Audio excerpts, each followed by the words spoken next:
All right, we'll take roll. Hardman, Present. Hudson, I'm here. Trimble. Here. McKinney Here. and Trevelyan. Here. All right, we have 4 members present in the chamber and 1 online. Okay, Ryan, any changes to the agenda? There are no changes, Your Honor. Okay, Move approval of the agenda as distributed. Second. all in favor, please say aye. Aye. Aye. Aye. Any opposed?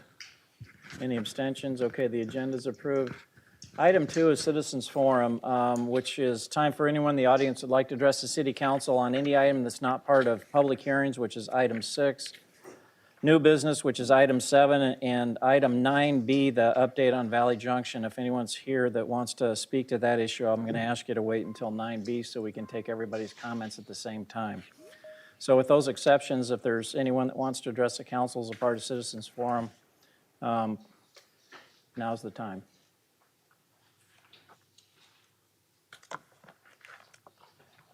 Okay. Here, no one will move on to mayor, council, city manager reports, and other entity updates. Matt? Yep, thank you, Mayor. Just briefly, we had a, I think, good and productive development and planning committee meeting this morning, Councilwoman Hardman and I, and a couple highlights from that were the first one is the Valley West Mall. There's a proposal for a drive-in movie theater there, and in order to allow that to be considered, we'll have to make some changes to some ordinances that we have here. And it sounds like there is a way to get that done. It's going to be done in a manner to, considering public safety and making sure that you're not having the screen facing the street so people are driving by and distracted. But allow us to, in our community, like other communities, I think Clive and Urbandale were cited as locations where this was happening last summer, where there could be a temporary drive-in movie theater at Valley West Mall. And if everything goes to plan, they intend to open that up and start, I think, showing movies maybe at the end of May 20th. So that, as well as the fact that I think, and speaking with Rod this morning, they're going to resume rental inspections for single-family homes, something that was kind of put on pause during the pandemic. And so anyway, a lot of different items, a lot of good development projects moving forward. So that's all at this time. All right, Russ. I don't really have a report. I just do want to say we're looking, the Homeless Coordinating Council, the Polk County Homeless Coordinating Council, we're looking at expanding the membership of that council to include other communities, bring them on board, to have them at the table to learn about the issue of homelessness and try to provide solutions as we move forward. So we're actively recruiting other members. We're recruiting the other communities that are members of DART. We thought that'd be a good fit. We've added so far another 3 members and continue to talk to other communities. So that's all I have. Okay, Kevin, any council report? Nothing this time, Your Honor. Okay, Greg? Yeah, just one quick thing. This past week, or 2 weeks ago, I guess it was, I had an opportunity to do a ride-along with Officer Grove of the West Des Moines Police Department, and I just wanted to offer him thanks, along with Chief Scott, for allowing that. Learned a lot about the policing of the community, learned a lot about how our officers do a wonderful job at keeping our community safe, and just seeing the professionalism of the entire police department. So that was a really good experience. I wanted to offer my thanks, and that's it, Your Honor. Okay, Renee? Thank you, Your Honor, and good evening, everyone. I just have a couple of quick things. Thank you, Councilman McKinney, for speaking for the issues that we dealt with this morning.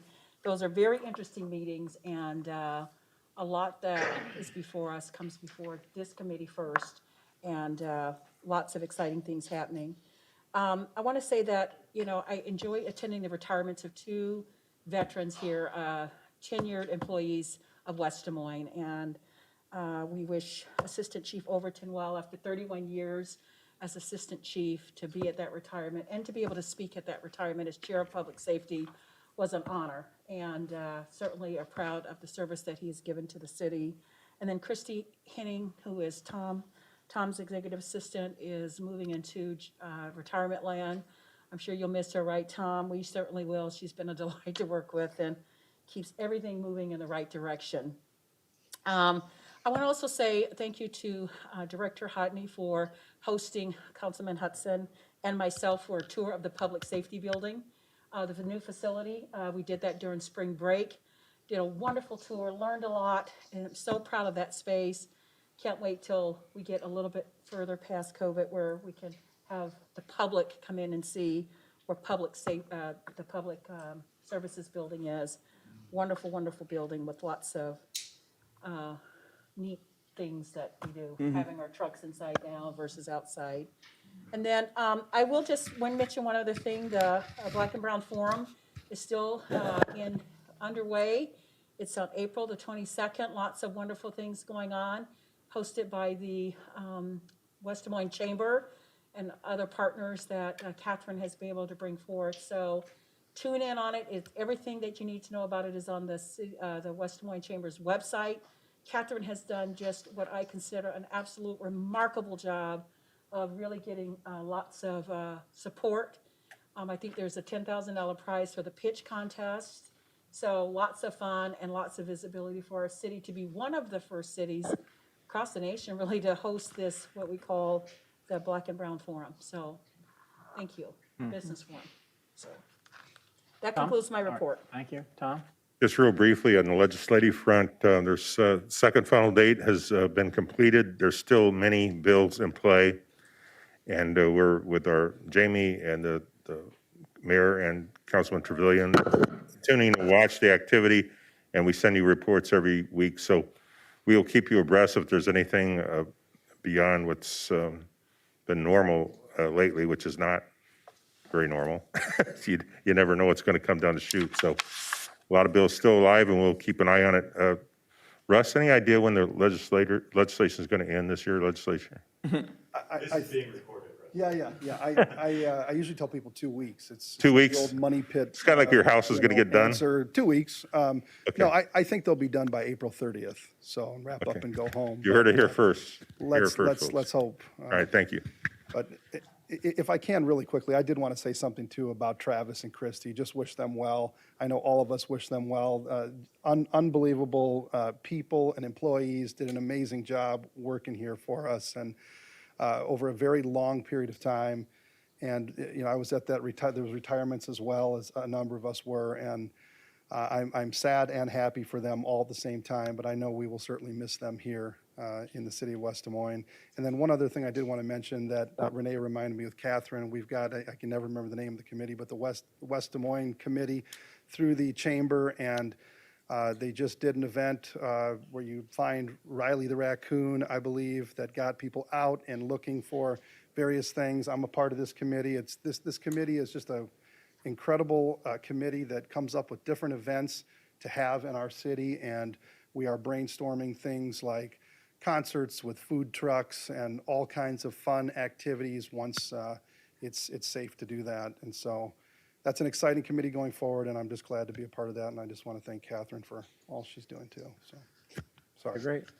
All right, item 4, consent agenda. For the record, we have another letter from Mediacom raising concerns about items 4H1, 4K1, which will pull from the consent agenda, also 6F and 6G. So Ryan will make sure that Mediacom's letter is part of the record on those items. So except for 4H1 and 4K1, are there any other consent agenda items that any council member wants to pull? Otherwise, I take a motion for the I would move balance. the remainder, Your Honor. Second. All in favor, please say aye. Aye. Aye. Any opposed? Any abstentions? Those items are approved. So 4H1 is a motion to approve amendments to professional services agreements, West Des Moines Digital Enterprise Design, and I know Matt will abstain on this. Does someone want to move that one? So moved. Second. All in favor, please say aye. Aye. Aye. Aye. Any opposed? And abstentions? I'll Yes, show thank Matt. you. Okay. And 4K1 is a resolution ordering construction of Digital Enterprise 2021 multifamily non-residential drops Phase 1. So moved. Second. All in favor, please say aye. Aye. Any opposed? And we'll show Matt abstaining. Yes, Also, thank for you. purposes of me, I know at the last council meeting, city attorney mentioned that I did not have a conflict to preside over these items. I don't vote. Dick went ahead and issued his formal written opinion on that item, which is part of the last council minutes. So I'm going to continue to preside over the items that deal with that project. Item 5, old business, 5A, West Grand Business Park, Des Moines University, 8025 Grand Avenue.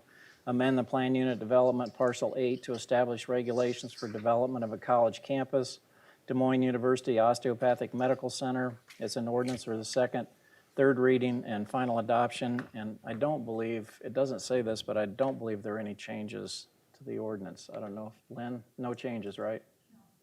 There were changes? Okay. Why don't you highlight what those are real quick? While she's doing that, I just would like to register that I'll need to abstain as I'm a trustee for Des Moines University. Lynn Tweet, Director of Development Services. The changes really pertain to, as we continue to discussions, everything is outlined in the planned unit development or ordinance itself for the obligations. The applicant's in complete agreement with them. Some of these things asked for an agreement and waiver to be executed. So really the only changes to the ordinance was striking out that the agreement and waivers needed to be provided for a couple items. Okay. The other change then is in cooperation with Waterworks, there was some language added that if Boonville does shift away from adjacent to this property, that DMU is not on the hook then for any kind of improvements to the Boonville water line. Then Okay. those are the only Okay. changes. And the council communication says there's no outstanding issues, so, okay. I'd move consideration. Second. Are there any other questions or comments? Okay, all in favor, please say aye. Aye. Aye. Aye. Any opposed? Any abstentions? I abstain. Okay, Brian? 4 yes, 1 abstention due to potential conflict of interest. An ordinance amending the city code of the city of West Des Moines, Iowa, 2019, in ordinance numbers 1373, 1812, 2299, 2359, 2360, and 2446 pertaining to plan unit development, district regulations, and guidelines. Move approval of the second reading. Second. All in favor, please say aye. Aye. Aye. Any opposed? And we'll show Renee abstaining. Move approval of the third reading and adopt in final form. I'm sorry, waiver of third reading and adopt in final form. Second. All in favor, please say aye. Aye. Aye. Any opposed? And we'll show Renee abstaining as well. Item 5B, vacation request, 1800 Industrial Circle. Vacate a portion of a former cul-de-sac right-of-way, I2 Tech LLC. This is an ordinance for the second, third reading, final adoption, and the council communication indicates there are no changes from the first reading. Move consideration of the second reading. Second. Questions or comments? All right, all in favor, please say aye. Aye. Aye. Any opposed? Any abstentions? All right. 5 yes, an ordinance of the city of West Des Moines, Iowa, vacating as public right-of-way a portion of an industrial circle. Move approval of the second reading. Second. All in favor, please say aye. Aye. Aye. Any opposed? Any abstentions? All right. Move waiver of the third reading and adoption in final form. Second. All in favor, please say aye. Aye. Aye. Aye. Any opposed? Any abstentions? All right, that's approved. Item 5C, amendment to City Code Title 9 zoning, Chapter 14 accessory structures, and Chapter 19 landscaping, modify regulations pertaining to fences and walls. City initiated this also is an ordinance for approval of the second, third reading, final adoption. There are no changes from the first reading. Move for consideration of the second reading. Second. Questions or comments? All right, all in favor, please say aye. Aye. Aye. Any opposed? Any abstentions? All right. 5 yes, an ordinance amending the city code of the city of West Des Moines, Iowa, 2019 by amending Title 9 zoning, Chapter 14 accessory structures, and Chapter 19 landscaping to modify fence and wall regulations. Move for approval of the second. Second. Okay, all in favor, please say aye. Aye. Aye. Aye. Any opposed? Any abstentions? All right. Move to waive the third reading and adopt in final form. Second. All in favor, please say aye. Aye. Aye. Any opposed? Any abstentions?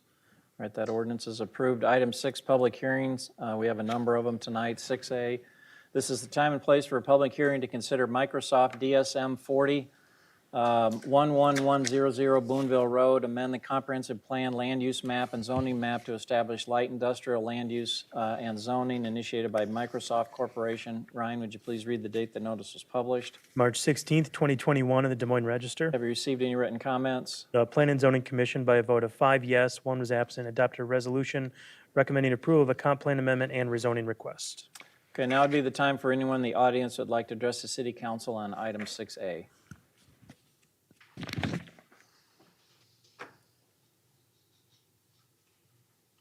All right, hearing no one, I'll declare the public hearing closed.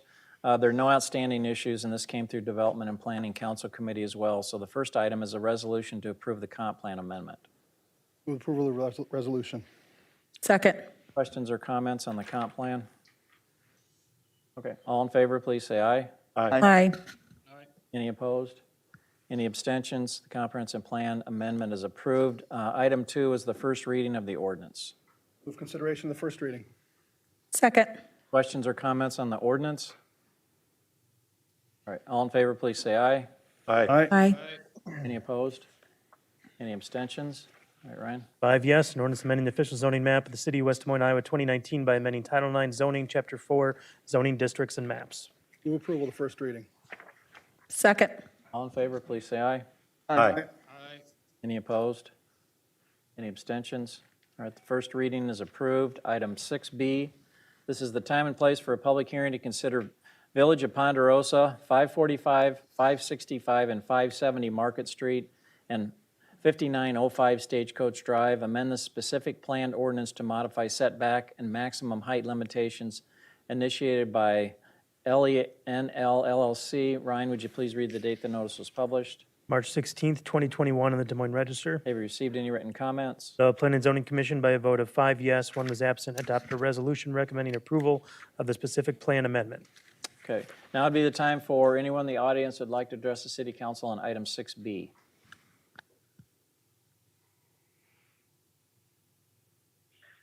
Yes, this is Andrew Vittling, property owner of 590 Market Street. Just curious as to, with these modifications, how would that affect street parking? Okay, and can you give us your last name as well and your mailing address? Yes. My name is Andrew, last name is Ventling. I am the property owner of 590 Market Street. Okay, And with the business that I have here, I'm just curious as to, with these proposed changes, how would they affect on-street parking as proposed with these? okay, Len?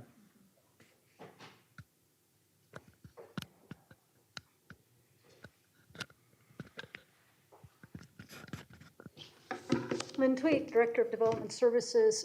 Most of the parking is intended to be in the back lot of these buildings, so kind of between Market Street and South 60th Street. However, there is no restriction from them using on-street parking if it's available. So for purposes of apartments, they have to have a parking spot for each bedroom. Yes. Okay, so the idea is that they're going to have their own parking lots that should accommodate one vehicle for each bedroom of each apartment. Behind Market Street, kind of in between, like I said, Market and 60th, there is one very large lot that was intended to be for all the multiple buildings to share. So what we do when these projects come through is within the Village of Ponderosa, they have to identify where there is enough parking to meet their use without capturing it from another use that had already defined it. So overall, there is plenty of parking in the Village of Ponderosa. And they can't use the on-street parking to count for their parking for their apartment project. You can, as long as nobody else has already used it to count towards their parking, but there are no truly defined parking lots for this building gets these lots, these buildings get these lots. It's a collective parking arrangement. Okay. We just make sure the overall numbers are there, but it's really kind of somewhat of first come, first serve basis unless they have, throughout their association, they have some other kind of agreements. And that's how the whole development was originally designed when Yep. John Garnis started it? Yes. Okay. Andrew, does that answer your question? It does. I guess with that, then I guess they are counting the parking lot space in front of my building as part of their assessment, given that it's considered first come, first served. Is that what I understand correctly? Only if we did not include the spaces in front of your building for your site plan when it went through. So it's kind of a keep adding on type of a situation. So whatever the first building's in, whatever they identified, the next buildings have to find the additional parking that would then meet their numbers. Okay, so if we counted those spots in front of Andrew's business, then they're allocated to him. They're allocated, yes, not necessarily directly to him, but they're already identified as a used parking spot. They cannot be met to fulfill just the apartment's parking. Yeah, and again, this was kind of unique for the way John Garnis designed this. This was not something the city came up with. Right. That was part of the overall project. Yeah, it was meant to be more urban, in Right. which case it is meant to be, you share your parking, you do a little bit more walking. Obviously, the ideal initially was the people would be living in the development and walking over to the work much more than they'd be coming in. So even the residents living here, the ideal situation is they're working in Village of Ponderosa, but we know that's not the case with this many Okay. apartments. All right. Continuing on then with the public hearing, is there anyone else that wants to address the council on item 6B?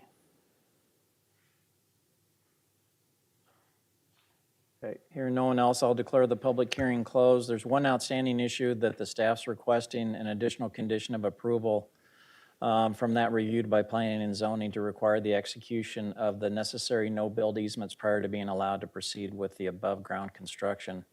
Otherwise, the conditions would be the same as approved by planning and zoning. So we have an ordinance for the first reading. Move consideration of the first reading. Second. Questions or comments? I would just have a question, and Lynn, I'm sorry, you're going to get your exercise today, but the question that I have is in regards to the fact that the person that built this building thought that they knew the setback but didn't, which, I'm sorry, I mean, this is the business that you're in, you should know that. And this isn't the first time this has happened, where somebody did not get the setback right, they went and, put a building up in cement, and, now we really don't have much of a choice here but to work with them to try to make it right from this point forward. But I guess my question to you is there something we could look at, or would it even make sense to do this? Some kind of a fine or something going in, because I almost feel like otherwise, again, this isn't the first time this has happened. Somebody just does it and, oops, I didn't realize the setback was, 5 feet over that way. What now? The building's up. Sorry about that. I mean, our options are, well, take the building down and move the building 5 feet. That's not reasonable, right? But Well, okay, Lynn Tweet, Director of Development Service. In this case, these buildings are not built yet. However, Okay. I would say the idea, the concept of where these buildings are placed was always intended to be located where they are. The ordinance was a little bit silent on interior lot lines and what their setback would need to be. okay. It was never intended that they would have a 30-foot setback because they're sharing this kind of overall area. Right, So but was it's it a intended to building be a code. zero What's that? setback? A zero? Yes, on that interior side of the lot, in this case, on the interior side of the lot, yes. It's a building code provision that is requiring us to put in this no-build easement. However, to what your point is, the height here is actually the issue that it was stated clearly in the PUD. They designed it taller, and then it came back with oops, well, we designed it, and so can we just raise the height, because otherwise I have to redesign my building. So certainly things get overlooked. Was it done dishonestly? I don't think so in this case. Was it clearly that it should have been a 55-foot tall building? Yes. Your choice, I wouldn't say, is to have a fee, because everybody's going to be willing to pay the Sure, fee just to sure, circumvent. But they're doing it now anyway. I mean, we Your had a choice would be situation to- out on what, University Avenue or something, that somebody built a building and it was not in the right setback, and the building was actually up when this was discovered, and it was like, Yeah, that's entirely possible. This case, it would be, you just would not approve this PUD amendment. gotcha. That would be your choice on this Okay, matter. but the It's- zero-foot Yeah, setback the was zero setback contemplated. It's really the is height just a of the building. clarifier in this one. It was always kind of intended to be that. Okay, And the height they're asking is from 55 to 63 feet. That development's really kind of down the hole anyway. Yeah, would the average person even notice No. this if we didn't even bring it up? No. No. But it is just, Okay. it's what code says, therefore we have to do the cleanups on them. thank you, Lynn. I'd say, we've done this as kind of consistent with where we've, in other parts of the city where we have allowed things like stairwells and other things not to count towards the overall height. So, I mean, I think this is a consistent application across the city. Second thing I'd say is to confirm what I heard from Andrew on the line, I read in the document here, parking counts and distributions have been updated, et cetera. And what I heard today was that the appropriate number of spots exist for the buildings that we're considering today. Is Is that accurate? For the buildings we're considering today, as well as any building that's been built, there is enough parking out there for everything that's built today, plus these 2 apartment buildings. Okay, all right, very good, thank you.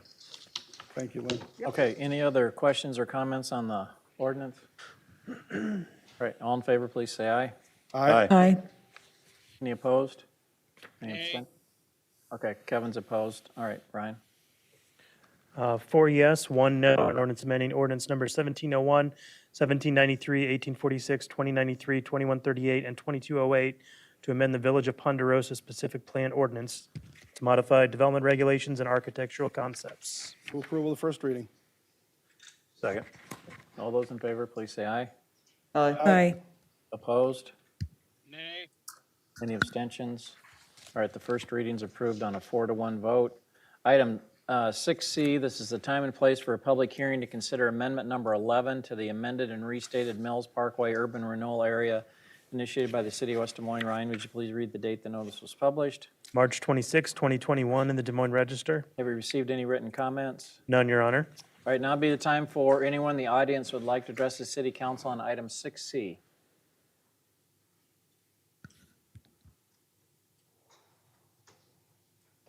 Okay, hearing no one, I'll declare the public hearing closed. The council communication says there's no outstanding issues.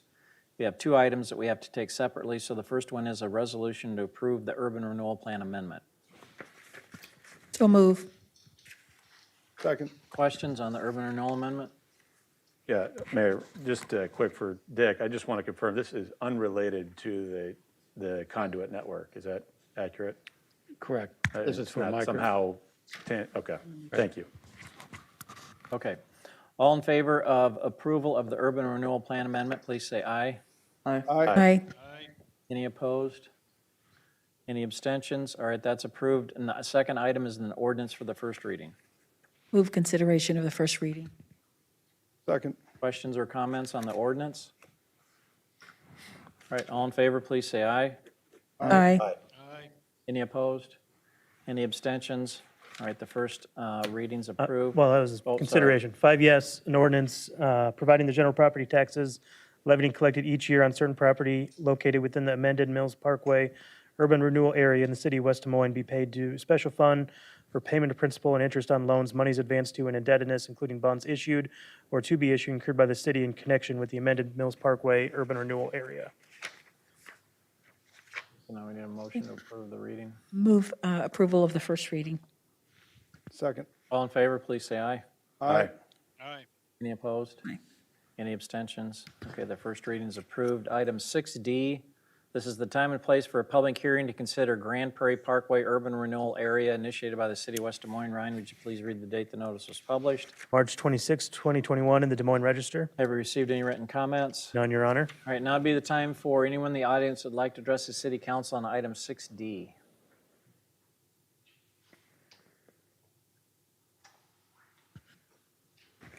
Okay, hearing no one, I'll declare the public hearing closed. Again, we have 2 items that we have to take separately, and the council communication indicates there's no outstanding issues. So the first item is a resolution to approve the urban renewal plan. Move approval of the resolution. Second. Questions or comments on the urban renewal plan? All in favor, please say aye. Aye. Aye. Any opposed? Any abstentions? I will abstain of a potential conflict, Your Honor. Okay, thanks.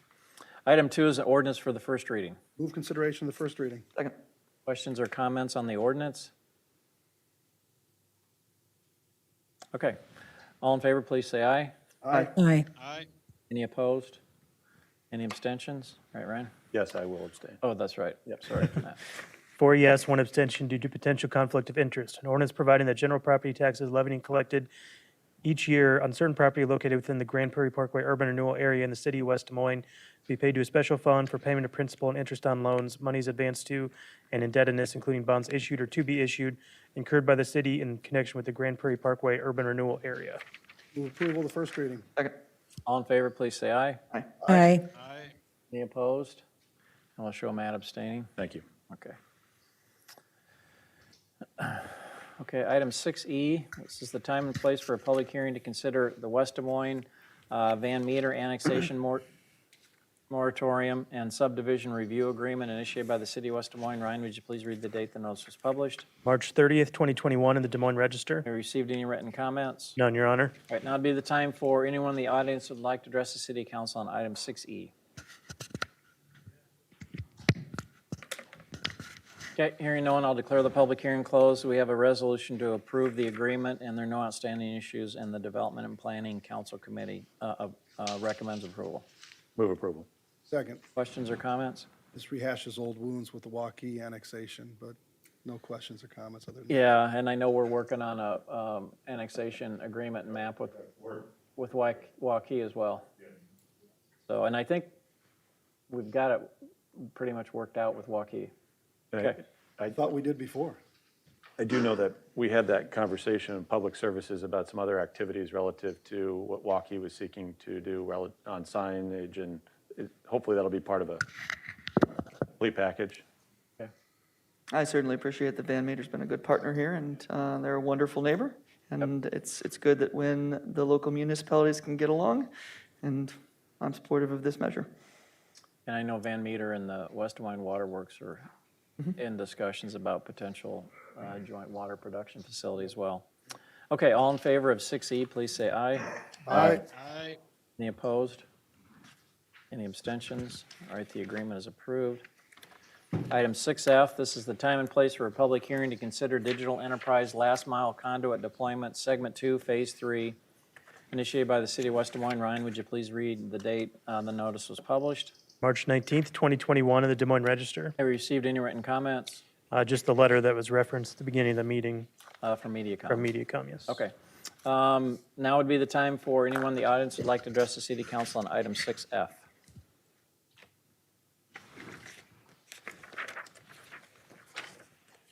Right here, no one. I'll declare the public hearing closed. We have a resolution to approve the plans and specs, a motion to receive and file the report of bids, and a resolution to award the contract, but to reject the low bid award because it was rejected because it was their material irregularity. So the award would be to the second low bidder. Move approval. Questions or comments? I'll be abstaining from this. All right, all in favor, please say aye. Aye. Aye. Any opposed? And we'll show Matt abstaining. Item 6G, this is the time and place for a public hearing to consider Digital Enterprise 2021 single-family drop conduit installation, initiated by the City of West Des Moines. Ryan, would you please read the date the notice was published? March 26th, 2021, in the Des Moines Register. And other than MediaCom's April 5th letter, have we received any other comments? There were no other comments, Your Honor. All right. Now would be the time for anyone in the audience to address the City Council on item 6G.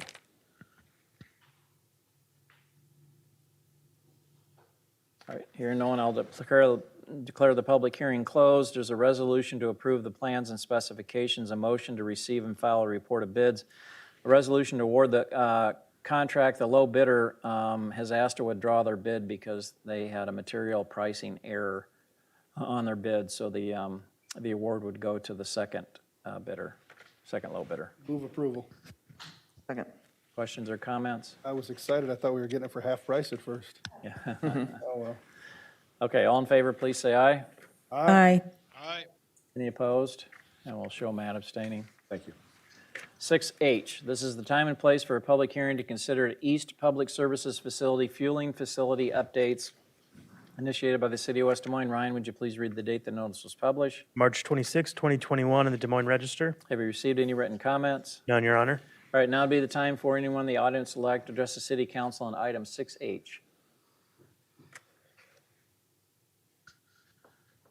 Okay, hearing no one, I'll declare the public hearing closed. We have a resolution to approve the plans and specs, a motion to receive and file the report of bids, and a resolution to reject all bids due to the pricing.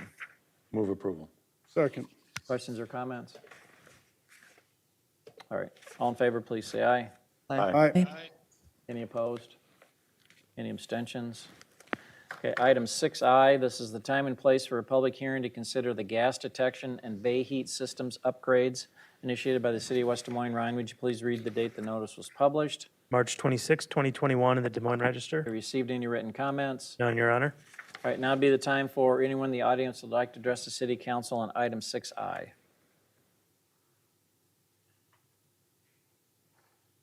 All right, hearing no one, I'll declare the public hearing closed. Again, a resolution to approve the plans and specifications, a motion to receive and file the report of bids, a resolution to award the contract. The low bidder failed to comply with the bidding requirements based on the bid bond, and so the award would go to the second low bidder. Move for approval? Second. Questions or comments? All right, all in favor, please say aye. Aye. Any opposed? Any abstentions? Okay, those items are approved. Item 6J, this is the time and place for a public hearing to consider 301 Grand Avenue demolition initiated by the city of West Des Moines. Ryan, would you please read the date the notice was published? March 26, 2021, in the Des Moines Register. Have you received any written comments? None, Your Honor. All right, now would be the time for anyone in the audience that would like to address the city council on item 6J.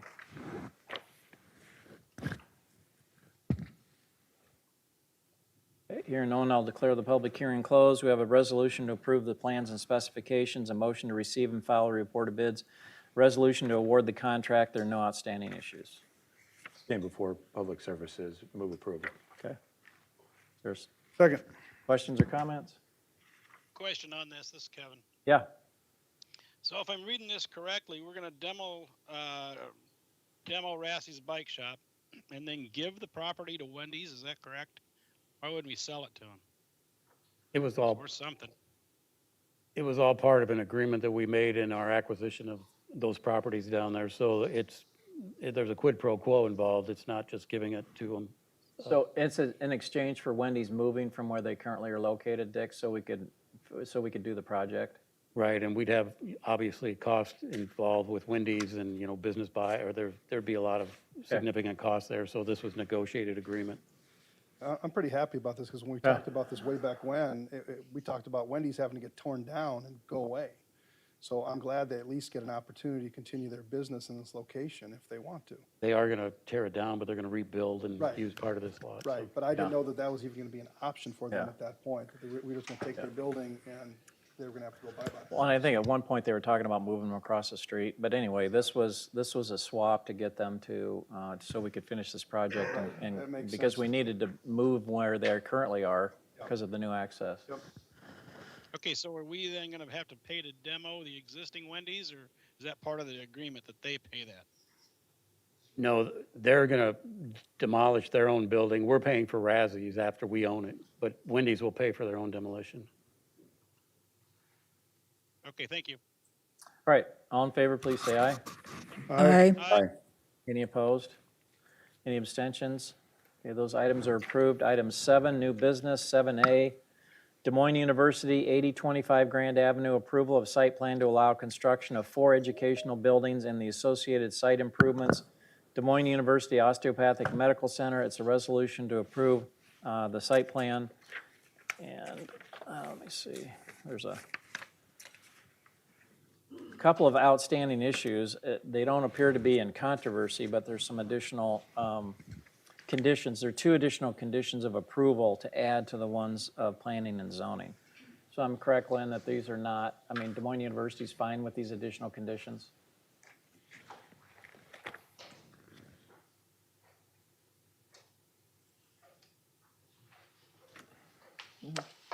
Lynn Tweet, Director of Development Services. Yes, Des Moines University is in concert with us on everything that is in the staff report here. The 2 extra conditions of approval, now that I can't find them. Yeah. Yeah, no use of the sewer. No use of the sewer, which we had a discussion about that late Friday afternoon, and they're gonna work with their general contractor on that one. And then the sidewalks, as part of the staff report, Right. they're asking for the no surety, so if Yeah, you're in and agreement with that. I appreciate the justification for that. And I know this came through Planning and Development Council Committee as well. Okay, But move approval. is there a second? Second. Questions or comments? It's great to see this moving forward. Yeah. I was just looking through the plans. It's just going to be an amazing facility. Really, really proud to have it in West Des Moines, so it's going to be amazing. All right, all in favor, please say aye. Aye. All right, Any opposed? And we'll show Renee abstaining, since she's one of their trustees. Item 7B, McCarty plat of survey 5691 Flagstone Way, approval of plat of survey 2021-29 to create a parcel for transfer of ownership. Dennis and Paula McCarty, this is a resolution to approve and release the plat of survey, and there are no outstanding issues. Move for approval. Second. Questions or comments? How often does this happen, where someone landscapes into another lawn? I assume not that often, and so usually this isn't a big deal, and as long as all the property No. owners are on board. And it's nice they worked it out versus I want you to take out your landscaping. Yes. Absolutely. Yeah. Okay, all in Favor. favor, all in favor, please say aye. Aye. Aye. Aye. Any opposed? Any abstentions? All right, that's approved. Item 8, there are no items to receive, file, and/or refer. Item 9A, other matters, legislative updates. Was that part of your report? Or Yep, okay. Item 9B, and I know Kevin, I'm going to make a recommendation. I know Kevin wants to make a recommendation, and then let's see if it warrants any conversation. I guess we're going to set a workshop on Valley Junction renovation and projects for Monday, May 3rd. My recommendation would be in the interim is to put a moratorium on, we had a study done that identified all significant historic contributing buildings down there. I guess my recommendation would be to put a moratorium on any changes to any of those buildings until we can get through the workshop and make some final decisions. But any buildings in the area that haven't been so identified, we ought to allow those projects to move forward, including the 3 that are already well underway, which would be Scott Cutler's project, Ryan Wiederstein's project, and the First National Bank project. We will take plenty of public comment at this workshop on the 3rd. Everyone will get a chance to speak. The staff will do some additional work on the items that we need to have further consideration on regarding whether or not any of those buildings can be touched, what the architecture should be, and all the issues that revolve around those contributing, as we call them, buildings based on the National Registry of Historic Places sheet and the study that was done. And I know, Kevin, you'd like to broaden that moratorium, so why don't you go ahead and articulate what you'd like to do, and then I guess, Tom, we'll see if you or anyone on the staff wants to make any comments. Happy to hear from residents here, but I guess we don't want to have the workshop tonight. There's a lot of work that needs to go into it. But at least from my standpoint, I want to assure you that we're not going to touch any of these historic buildings until we can get these issues solved. Yeah, Steve, this is Kevin. And I apologize for not being at the meeting tonight in person, but I'm recovering from surgery and I had a setback end of last week, so I'm home trying to get healed up. Yeah, I'm going to ask for a moratorium for the entire historic Valley Junction Business District, which is Railroad to Vine, 4th to 6th, because the map that's included, attachment B, I'm not exactly sure how they came up with this, but I don't think it's completely accurate, because the building where St. Kilda's is at, and I apologize, I don't have the address, but it's at 5th and Walnut on the south side. That, to me, is just as a significant building as the one where KCL Engineering is. I believe it's 4th and Elm. Both of those were previous car dealerships dating back to, I don't know when, but well into probably the 40s. So again, I'm not sure how they came up with this. So I think in the interest of making sure that we've got everything identified, we need to take the entire business district, 4th to 6th Railroad to Vine, and do a moratorium on that. And I would think that the moratorium would hold unless there's been a building permit issued. And if there has been a building permit issued, then I think we need to give some serious consideration on what the building materials are and the design of those buildings. Councilman McKinney talked this morning about their development and planning subcommittee. And in that memo from Lynn, she talked about 68th and I believe it was EP True Parkway. And if it's commercial, Jordan Creek Town Center wants those commercial buildings to match their buildings out there. We did the same thing down in the Valgate area. Here we're talking about the true historic very beginning of West Des Moines.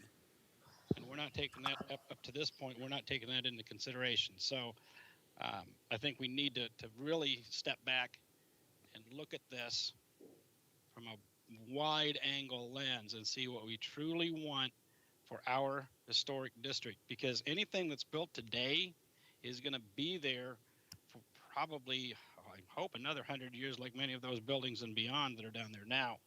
So it's a serious issue, and I don't think it's too much to ask that unless it's had a building permit issued,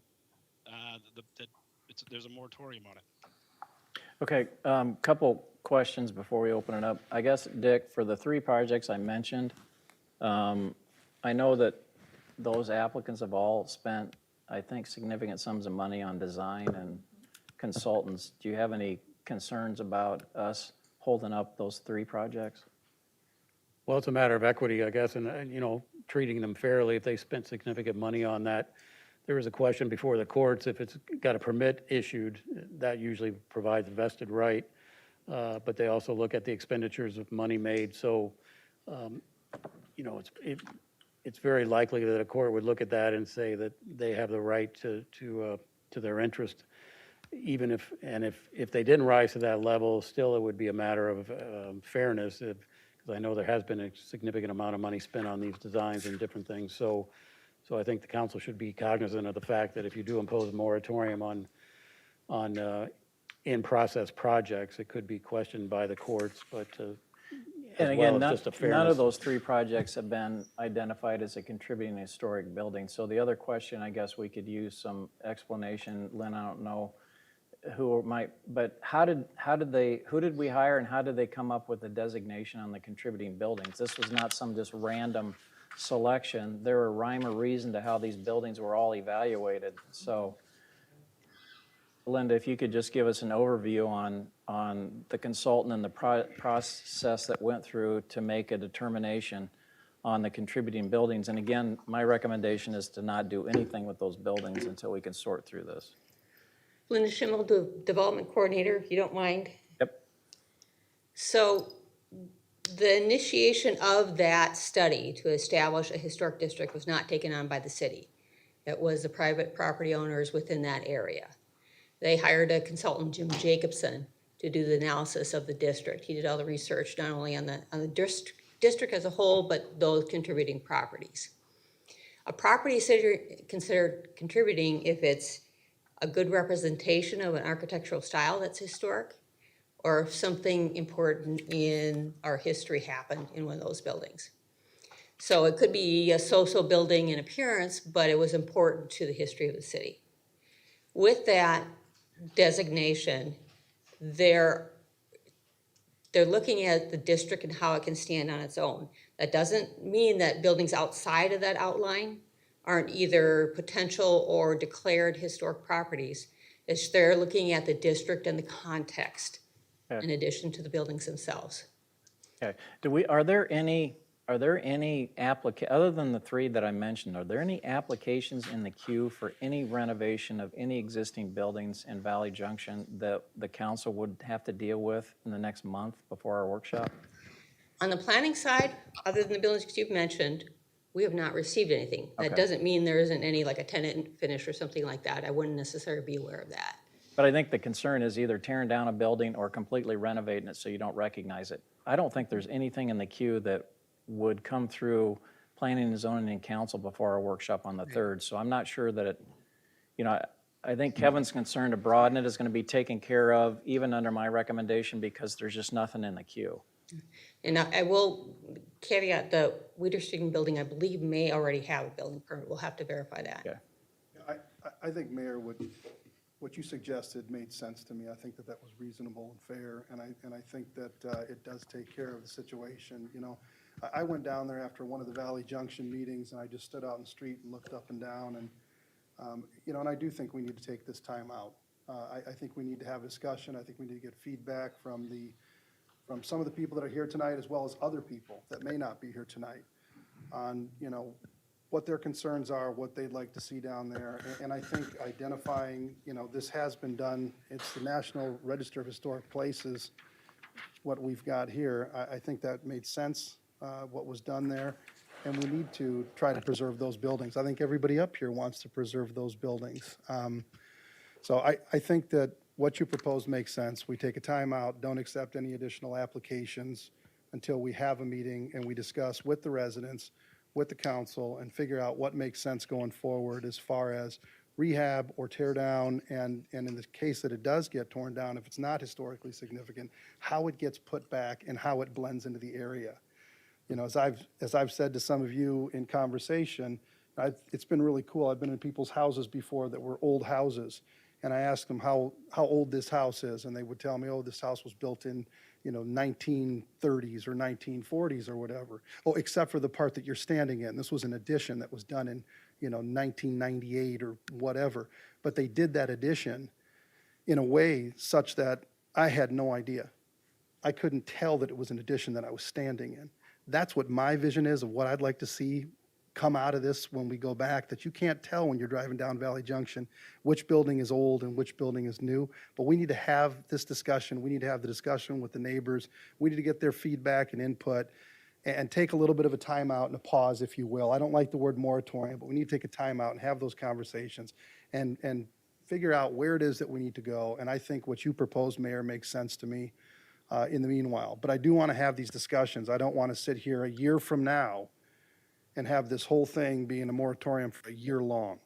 I want to get together, I want to have this meeting, and I want to figure out where we're going, and I think it will only take a meeting or two to be able to do that and get the feedback of everybody we need to hear from. Yeah, and architecturally, it was a number of years ago, we came up with a pattern book for people in Valley Junction that wanted to renovate their house on some particular patterns that they could use that would help make it look consistent, but yet you could still improve your home. Right. I can envision a pattern book for these business renovations as well, because that seemed to work well, one, the process, and two, it seems to be well received because we don't have anybody really complaining about that.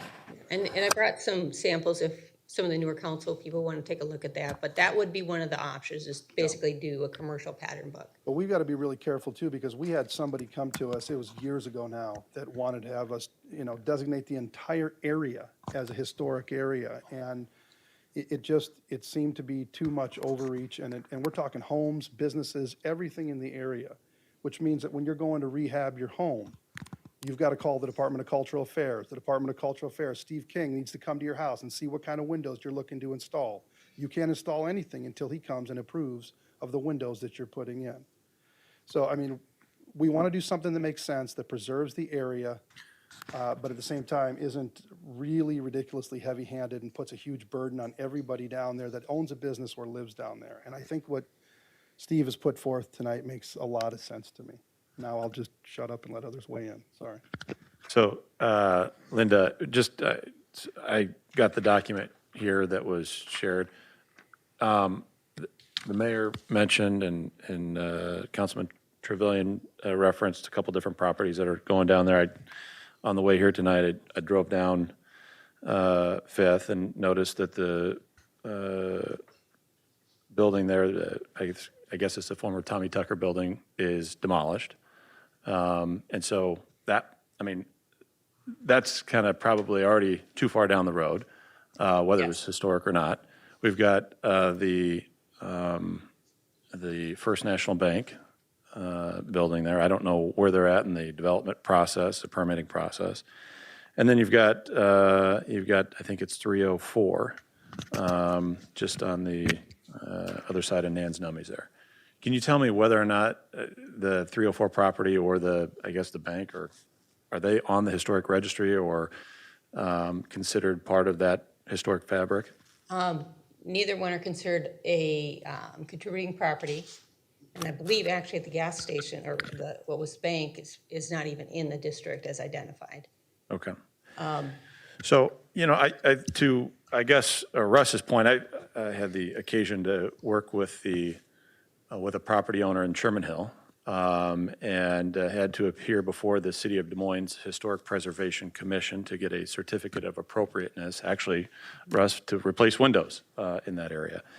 And I can appreciate how, on the one hand, it's a protection for purposes of ensuring the look and feel is maintained.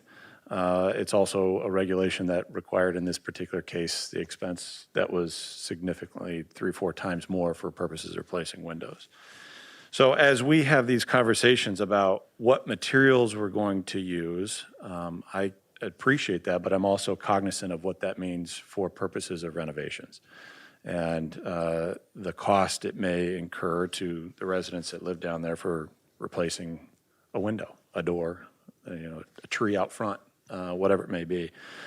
And obviously, we have several folks here. I'd be interested, before we get too far down the road, to hear what they have to say. I don't know the appropriate process, Mayor, what you're thinking. Yeah, I guess for purposes, we're going to have a workshop, so we're going to have lots of input from people on all these issues. Really, the question tonight is the moratorium, and I guess whether it's Kevin's or mine, there's really no projects that are going to come through the queue until we have the workshop, other than the 3 current projects. Kevin's recommendation is if they haven't pulled a building permit, stop them as well. My recommendation is no, let them go forward because they've spent a lot of time and money going through the process, and they're not involving buildings that are contributing buildings that have been identified to be historic anyway. That's really the question tonight. I don't want to not have anyone talk, but I don't want to have the workshop tonight because we still need to get a lot of information, and we'll have time to sort through it.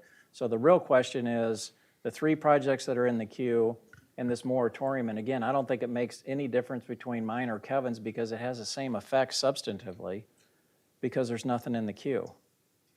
So with that. Your Honor, if I may speak up, 304 5th Street actually is in that map, attachment B. Yeah. And there is no building permit pulled on that. So again, I don't see what the holdup is on that. I think it's very relevant to this. And again, if the other 2 do have building permits issued, then what is the problem of taking it all the way to from Railroad to Vine, 4th to 6th? The only one we're affecting is 304 5th, and it's already in this boundary. So in my opinion, he wouldn't be able to do anything anyhow. I don't think Go that's ahead, a Linda. contributing Yeah. I don't think it's a contributing property. It may be on the map, but it's not a contributing property. Yeah, It's the not 304 historic. building is not considered contributing to the district. And this was a study that was done by the folks down there. So that's the distinction. If it's not one of the contributing buildings, I don't think we should tie it up right now because it's the contributing buildings that everyone's concerned about trying to maintain. Right. And somebody explained to me how it got put in this, because this thing is zigzagged all around. So how did that property get included when others did not? And I use the example of the building where St. Kilda's is at. It's not in this, and it's definitely a historic building. So again, I think there was a flaw in this map. That's why I'm saying let's put everything in it. And I agree with Matt. I think we need to hear from the residents tonight. They're here. They want to talk. We should let them talk. I don't see the problem with it. It's going to make the meeting drag on, but we're here for the residents. Let them Do speak. people in the audience have this map at all? Do you all have this map? Could we project this up there somehow? Because I think that would be really helpful for folks to see. And again, I'm not suggesting they can't speak, but it's going to make They more should sense speak. to do it during the workshop because we're going to ask the staff to come back with recommendations. And I would think you'd want to know what those recommendations are so you can respond to them instead of talking tonight without any context on what those issues are. And that would be staff's recommendation, is they really need the context to be able to have Right. a good discussion. Right. And then maybe to follow up on Councilman Trevillion's comment, within the report, which is quite lengthy, there's quite a bit of information on the approach, why they determined certain buildings contributed and didn't, and how they drew the district boundaries. And I'd be glad to reach out to Jim to get more the elaboration on that. But there was a reason each line was on there and each building was determined. But This again, is we're what- assuring everyone that none of these there's no applications on any other buildings that are come through before we have this workshop.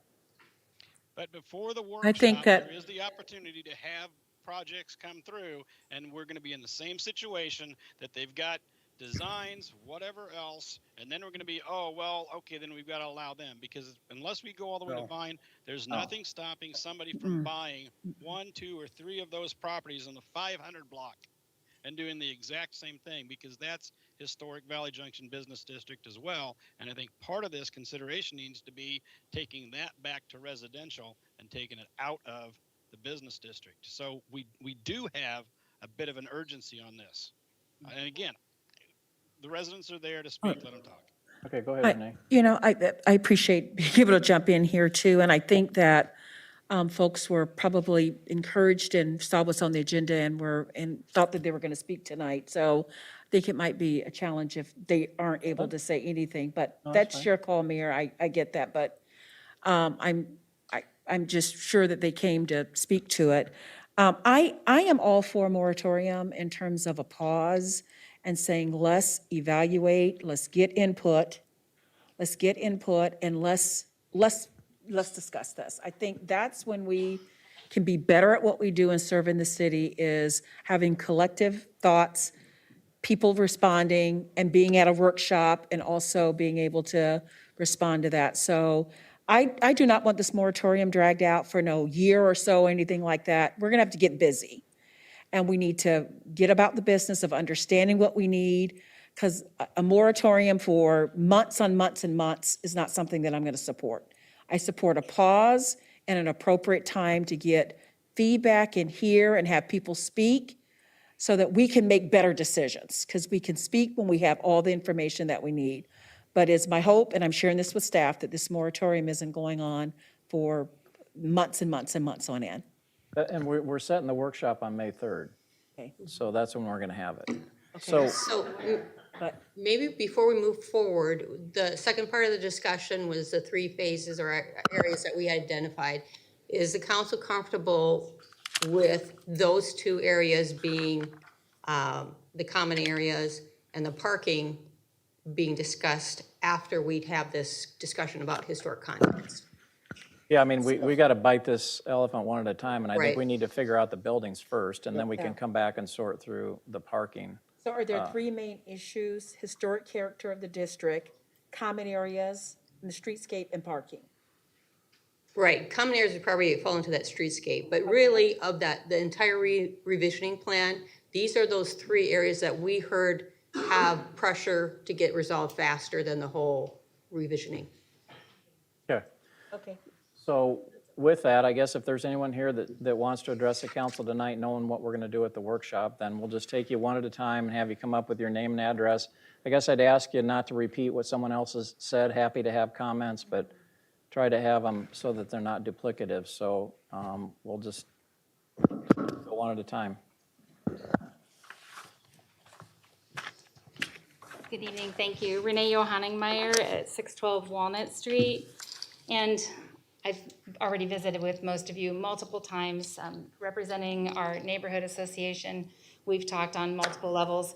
So to say that we're going to put a pause on it, we've already asked you guys to put a pause on it. This isn't a new conversation. We've had these concerns before these newest projects were started. So to put a moratorium on it across the board, that's definitely what I would promote, because it's gone too far and this isn't new. It just seems to be a continual breakdown of communication that we're struggling with. So moratorium definitely for that. I'm curious as to how the buildings were decided. I mean, how this survey was put together on which buildings were historic and which ones weren't. I know that we talked about getting more feedback from the neighborhood. You folks don't have an issue with feedback from us. I mean, we do a very good job of communicating. I think that everybody can agree. I mean, there's so many different means of communication in today's world. It's frustrating that we're still having communication issues that we are right now. When it comes to the projects that we're working on I would be curious, has anybody done a full survey on how the business owners feel? And not just the business owners on Fifth Street, on how this affects them, but their employees, because we have. I mean, we've had lots of feedback from employees and the business owners. So I'd be curious of what work was done on the city level when it comes to that. When it comes to, we're gonna have breakout sessions, workshops, who's gonna be on those panels and how is that decided? That would be another thing that, we have all offered to participate in this. We've all given feedback.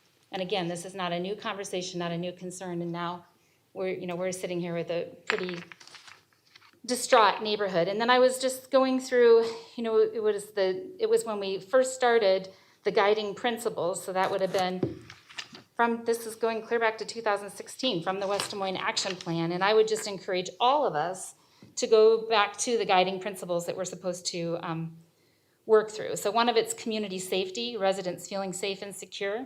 Right now, I don't think that we've got that. We don't know where we're going to stockpile all these people, cars, traffic. We already have traffic concerns. So community safety, balance of social, economic, and environmental health. I think that that's where we're supposed to have, we're terming it the three-legged stool of community health. West Des Moines will stand as a test of time as a beloved and valued community, and the balance delivers high levels of service with competitive tax rates. And anybody who's opened up their tax paperwork, this probably isn't a good day to bring that up. All welcome here, welcoming and all inspires new ideas, partnerships to keep the city vibrant and strong. I think that, as a community, we've got that small town mentality. We have welcomed, embraced having conversations. We've been really blessed to have constant communications. It just feels there's still there's still some type of a breakdown of communication. Community identity, that's really, really important to us, that whole small town mentality as well. An increasing understanding of West Des Moines community history and the character that serve the community's identity and brand of the future. It's like it wasn't even taken into consideration. We have a lot of money that's put in these, however the taxes, it's still all taxpayers' money for the most part that we're all paying into. And it's just frustrating that we're sitting here again today with some of the other issues that we've had in past years. Forward thinking, we get that. I think that there's not anyone in here that doesn't want to move forward. We know that we have to address future needs for the community. Regional collaboration, the city leads in many regional partnerships. Successful collaborations breed partnerships of value. I'm only seeing just a couple partnerships here. And that's with, I don't know who is all involved with the partnerships, where all this funding is going, but if we could just broaden it out and not just take a look at Fifth Street, where these funds are coming from, but take it out into the neighborhood where we've got houses crumbling. And I know that you've all been open to those discussions on how we can try to spread this out so it's not just, how can you get the most amount of money? Well, we know how you get the most amount of money. You can buy the property, tear it down, build it up the way the program's been put together. You can have a studio with 450 square feet, and you get the same amount of money as if it was a 2,000 square foot. We're not bringing in families. We've already brought that up. We've already talked about it. We're not helping our school district. We're not bringing in, they're mainly studios and one bedrooms at best. That's what we're working with. And then efficient, effective, and transparent government. I think that that's why you've got a whole room full of people right now. We're concerned. This isn't the first time that we've been concerned. We appreciate all the communication. We know that we think that we've made a lot of progress. I feel really good about the progress that we have made, but at this point, it's not enough. We're distraught. And I would say a moratorium across the board, because even these three projects shouldn't have gone this far. We've begged and pleaded that we wanted just to put a pause. We're in the middle of a pandemic. I can talk on myself. I'm a business owner, so I pay into the hotel motel. I pay a lot. I've made no money this year. It's been a tough year. I would have gladly been one that would have opened the idea of, okay, what can I do to expand the business? Maybe there's something that I could participate in these programs. But financially, with all the unknowns, I don't have the kind of capital that these other investors have. I don't know who all they are. I know that there's partnerships that we don't get to know who they are, but this isn't who we meant this project to help. I think everyone can agree, this was supposed to help those business owners of the historical buildings so that we liked the idea, everybody embraced the idea of having living quarters up above instead of it just wasted square footage and space, and we're saving the properties. So that's my question. So I guess, can we get Renee and whoever else wants it, the background on the study that was done, what the factors were and how these. And how much was spent on the master plan? That's the other thing. We've brought this up numerous times. There was a lot of money. I don't remember what the dollar amount is. If somebody else does, that would be great. But we also did the bean count, which was great. We had the city working with us. Okay, we want to hear what you people want. it's like been invisible. Nobody wants to talk about it. The bean count surprisingly came back where we said, don't tear any of our stuff down. We want it repaired. That's what we do. That's what we do with our own houses. We fix it up. We don't tear it down because guess what? It's our own money. So we can't tear it down, and it's not a profit center to build it back up and just shove a bunch of living properties at whatever this contract was put together for somebody that they can just turn around and sell it tomorrow. They'd have no investment in the community. And we've communicated this. We've urged you to please listen. So I'm urging you again now to please just take the pause. We should have taken a pause a long time ago. And as far as the workshop, Renee, we'll do it in this fashion. Instead of having subcommittees, everyone needs to hear what everyone's comments are. And we've done this before in Valley Junction. It's worked out well. So we're going to have a workshop that includes all the elected officials, any resident that wants to come with staff recommendations. And that's how we've dealt with the other major issues down there. So we're going to continue that way, and then everyone can hear what everyone else is saying. And we don't have to worry about, miscommunication between a subcommittee and someone didn't get on there that wanted to be on there or whatnot. So we're going to do it in this fashion. Okay. Also, Renee, really quick, thank you very much for sharing your thoughts. And I have to assume you'll be at the workshop. And Yes. It seems as though between 4th and 6th and Railroad and Vine, leaving aside these 3 projects for a second, it seems as though you are concerned about some other properties that might be torn down and rebuilt.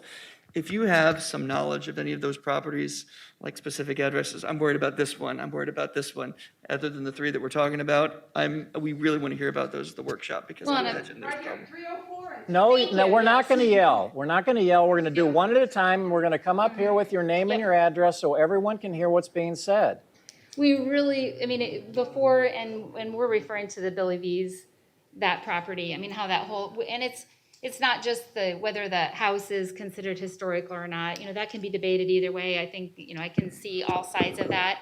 Obviously, the restaurant itself is a beloved restaurant, but, that's not, we don't own the building. So whoever owns the building, we understand. The point is how did it get there? It got there because of a contract that basically incentivized somebody to tear it down. And we have no idea where they're going to park. We talk about, we're supposed to have, that was, again, part of what we're looking at. We don't even have a place for gathering for our own monthly neighborhood association meetings. We don't have gathering places. We've got a shortage of that. So, where are we going to put all of these apartments? Who can answer the question on who talked to all the businesses? How does this affect their businesses if they can't have any customers that are parking? Or is there other future plans? So this would say on a personal level myself, I'm just like, okay, well, where are they going to put more parking lots? So what properties are they going to take next that they're going to turn into parking lots? Because we have to have parking. And the businesses, I don't see that they're going to be making any money with these residences that are coming in right now. I don't think that that's going to be anything that's going to be a viable business for them. And then I go back to, well, check with the employees. We've had this conversation with all of you. Have you talked to the employees at the businesses, not just the businesses? Because the employees that we've talked to that are part of, our neighborhood are saying we can't even afford to live in those buildings. They're not low-cost properties. I'm a landlord. I've got houses. I rent the house for less than what some of these these subsidized, affordable. And I think that that's debatable too on how do you get the calculations of affordable. But that would be feedback that we can give you so that you have it ready for that workshop meeting. And I think that then that would be a more, that would be. You're questioning HUD guidelines now, which is what we're following, which is under 80% of the area median income. That's all we're following. We could actually look and try to do something less than that. And I don't know how that works with West Des Moines across the board versus Valley Junction. Valley Junction. Yeah. So that would be one of my questions. So, but I think that. Questioning HUD guidelines, that's not, we're questioning the National Registry of Historic Places. That's not a West Des Moines. But I can give you an example of why that's a valid question. Because the houses there are not in very good shape. They don't rent for the price that these apartments do. So what did we do to bring in affordable housing? I would say not much. We should work on what can we do to spread that out farther and still have affordable housing where people can live in a house. That's the other thing. Why do people, their option, it feels like, has to be, you get to live in a studio, you get to live in an apartment, than actually reaching for having their own house. This is such a neat neighborhood with the smaller houses. We don't have the garages. We can keep it affordable, but that would be, I would really embrace trying to spread that out farther, not just on Fifth Street. Okay. But going back to the workshop, well, tonight would be a good opportunity to add the bullet points of what do we want to discuss at the workshop, not just have everybody show up and we don't have these talking points. And that's just me personally, but I know we got a lot of other opinions out here. Okay. Well, we got Thank people, you. yeah, we have people taking notes. All right. Thank you.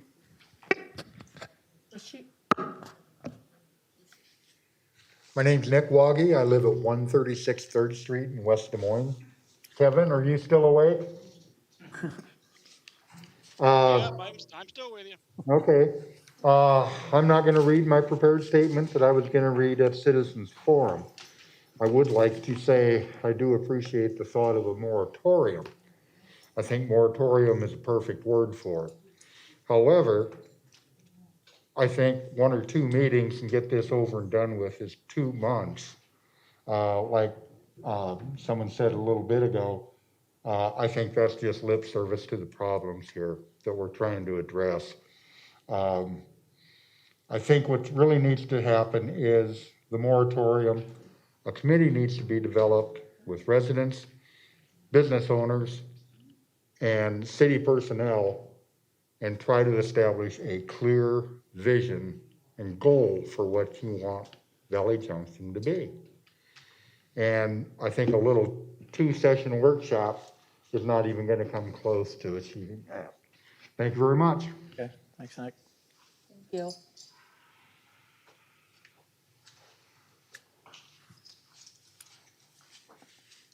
My name is Sarah Kellenbeck.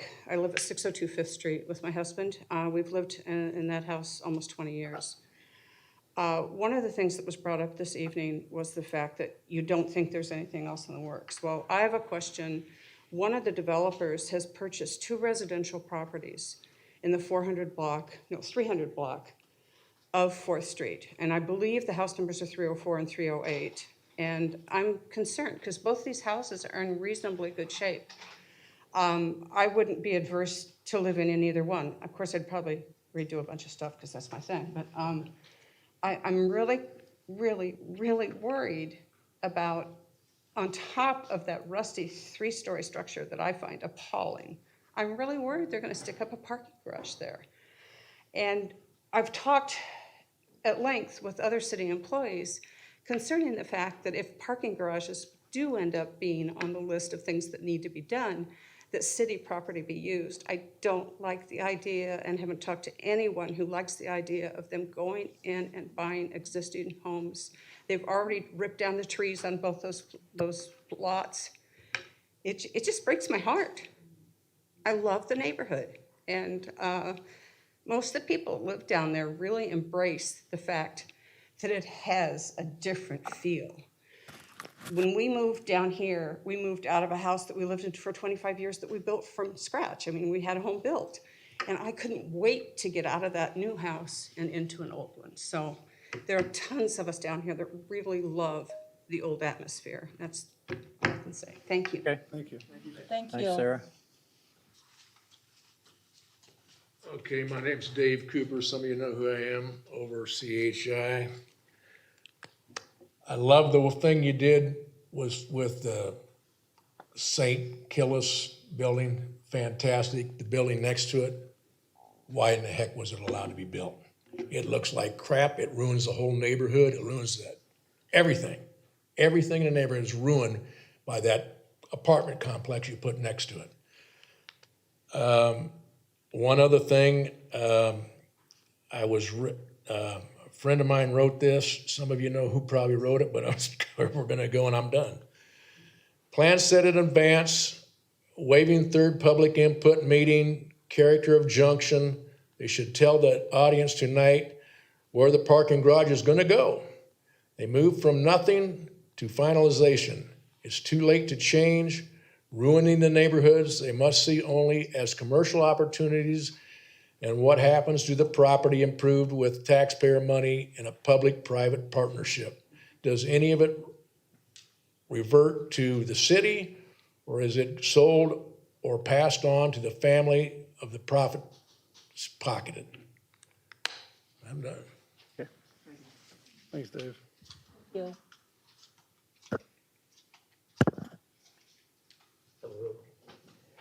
My name is Blaine Horman. I live on the corner of 6th and Vine, 606th Street. And I just wanted to say, as this workshop might be approaching, I think it's a fantastic idea to get, a lot more of a broad input on this. I also want to just encourage everyone to be really creative. We don't want to stifle the growth. I am a fresh 30-year-old here, and I know a lot of younger families who've moved to the area and like to see that there is development coming. We like the fact that we don't necessarily have to go downtown now or to East Village, that we can make our money in West Des Moines and spend our money in West Des Moines. Excuse me.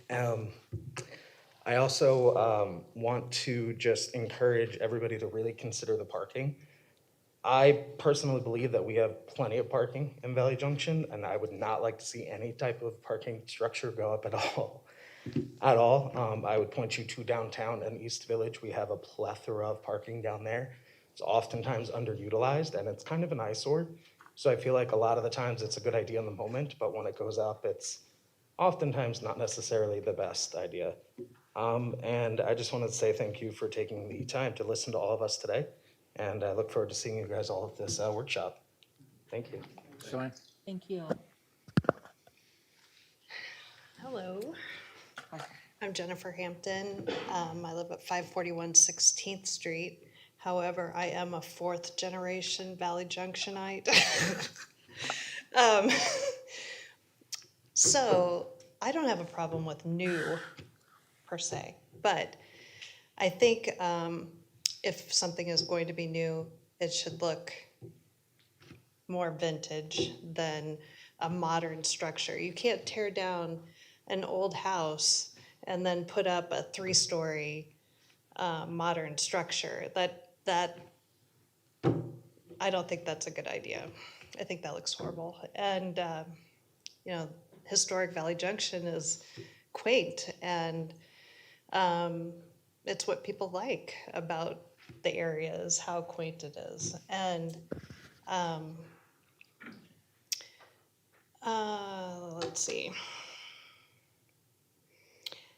That's pretty much what I wanted to say, I Okay. think. Yeah, Thanks, thank you. Jennifer. And thanks for listening to us tonight. Thank you.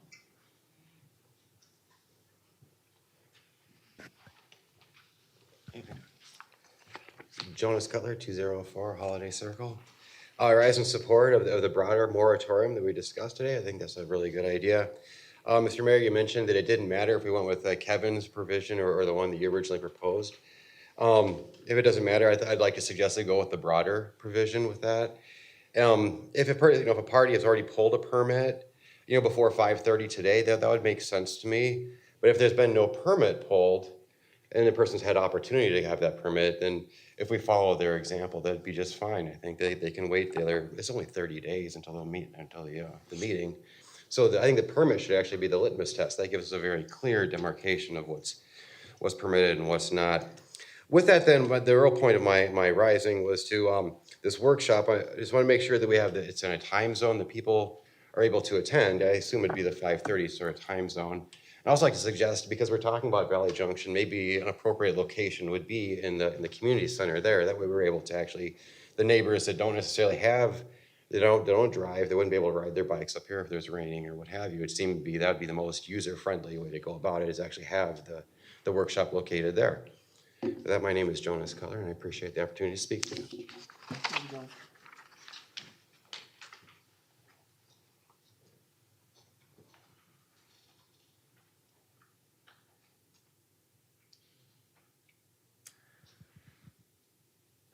All right, I guess, Dick, for purposes of tonight, the way this item's listed, I'm not sure how much the council can formally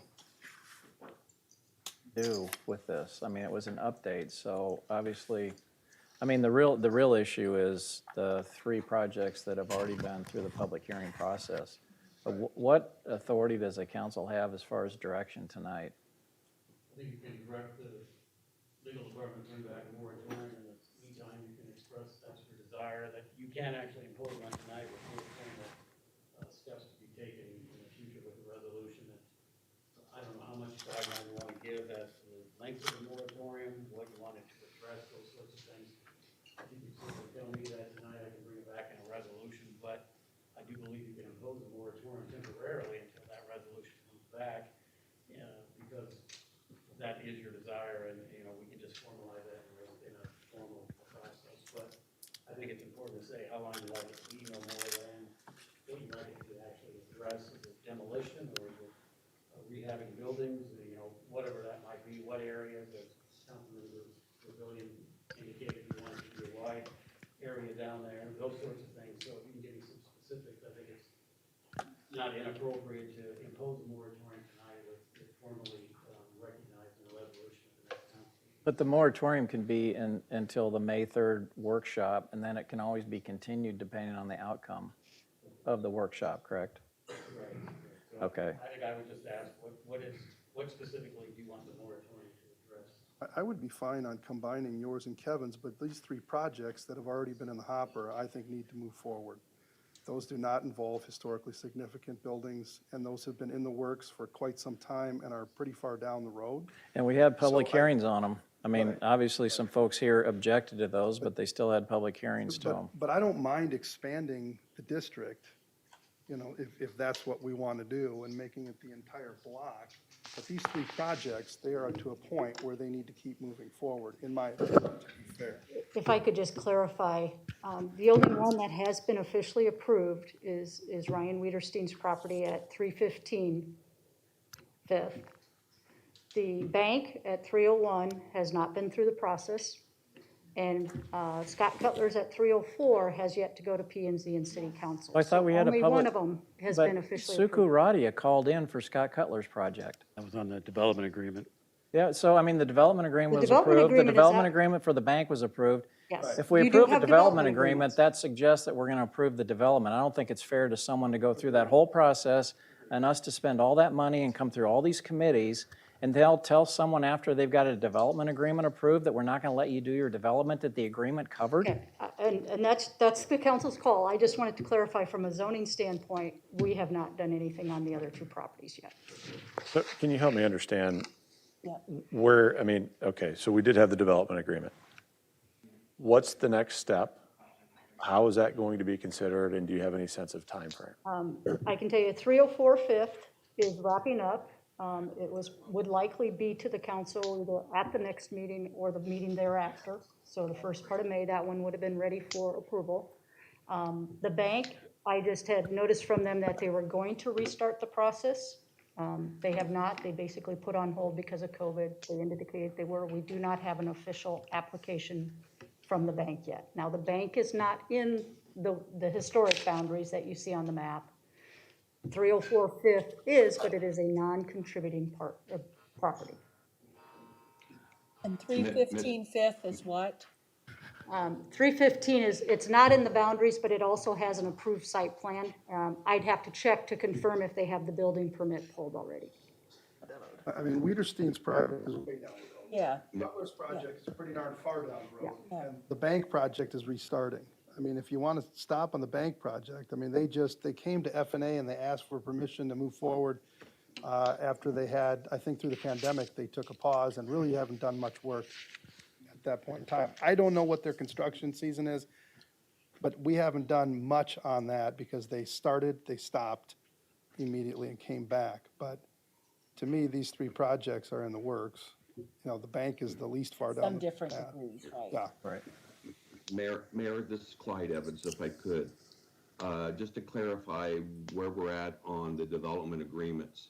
All three development agreements for 301, 309, and 304 are still pending approval. The council initiated, or directed staff to initiate the development agreements.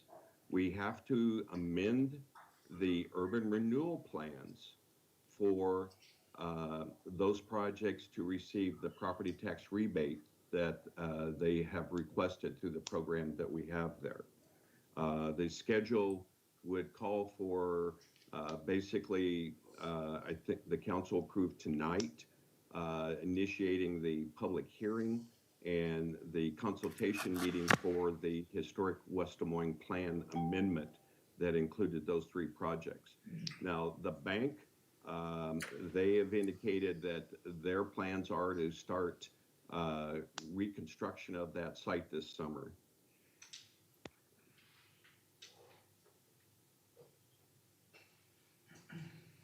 Thank you, Clint.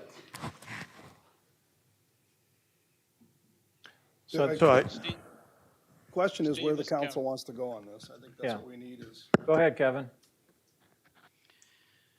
All right, another point that I want to bring up as far as why this National Register of Historic Places map Exhibit B is not accurate is, and I know it's outside of the Valley Junction Business District, but we've got a lot of properties in Valley Junction that are not part of the historic Valley Junction Business District that I think we also need to consider. And one of those is Renee Hanningmeyer's property at 612 Walnut. I mean, that is the original Valley Junction Telephone Exchange building,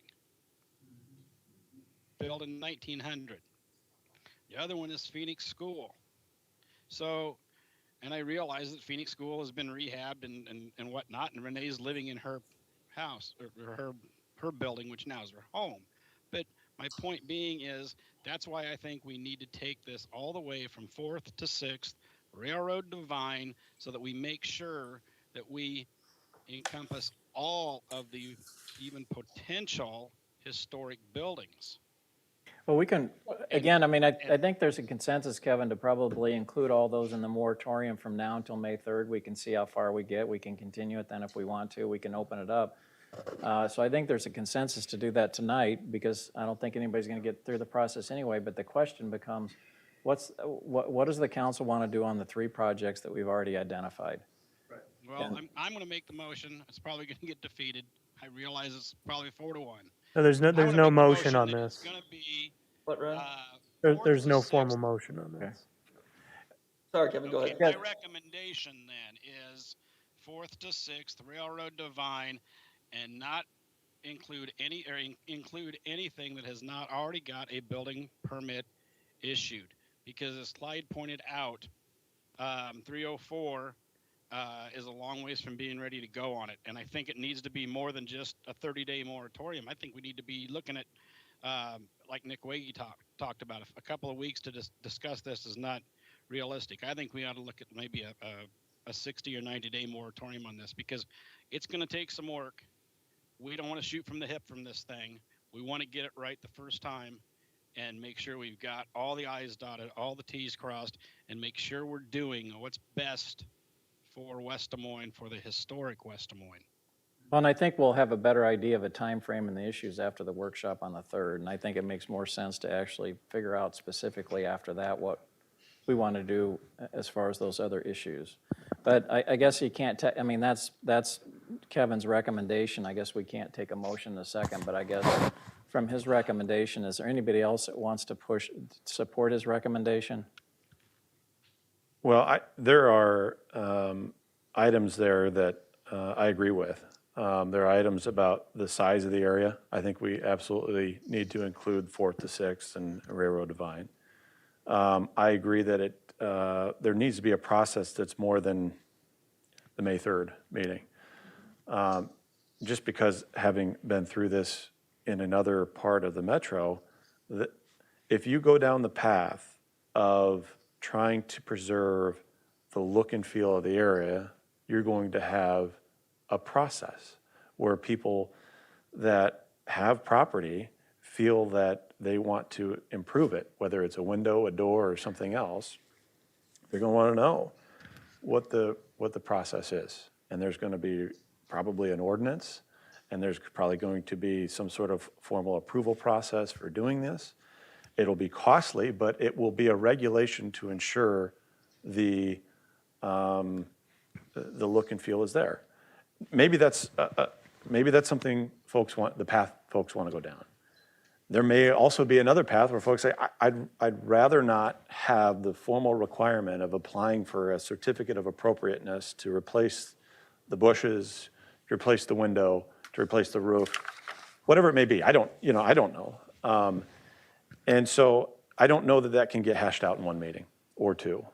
And maybe we go through that process and we find out that it is, it's going to take some time.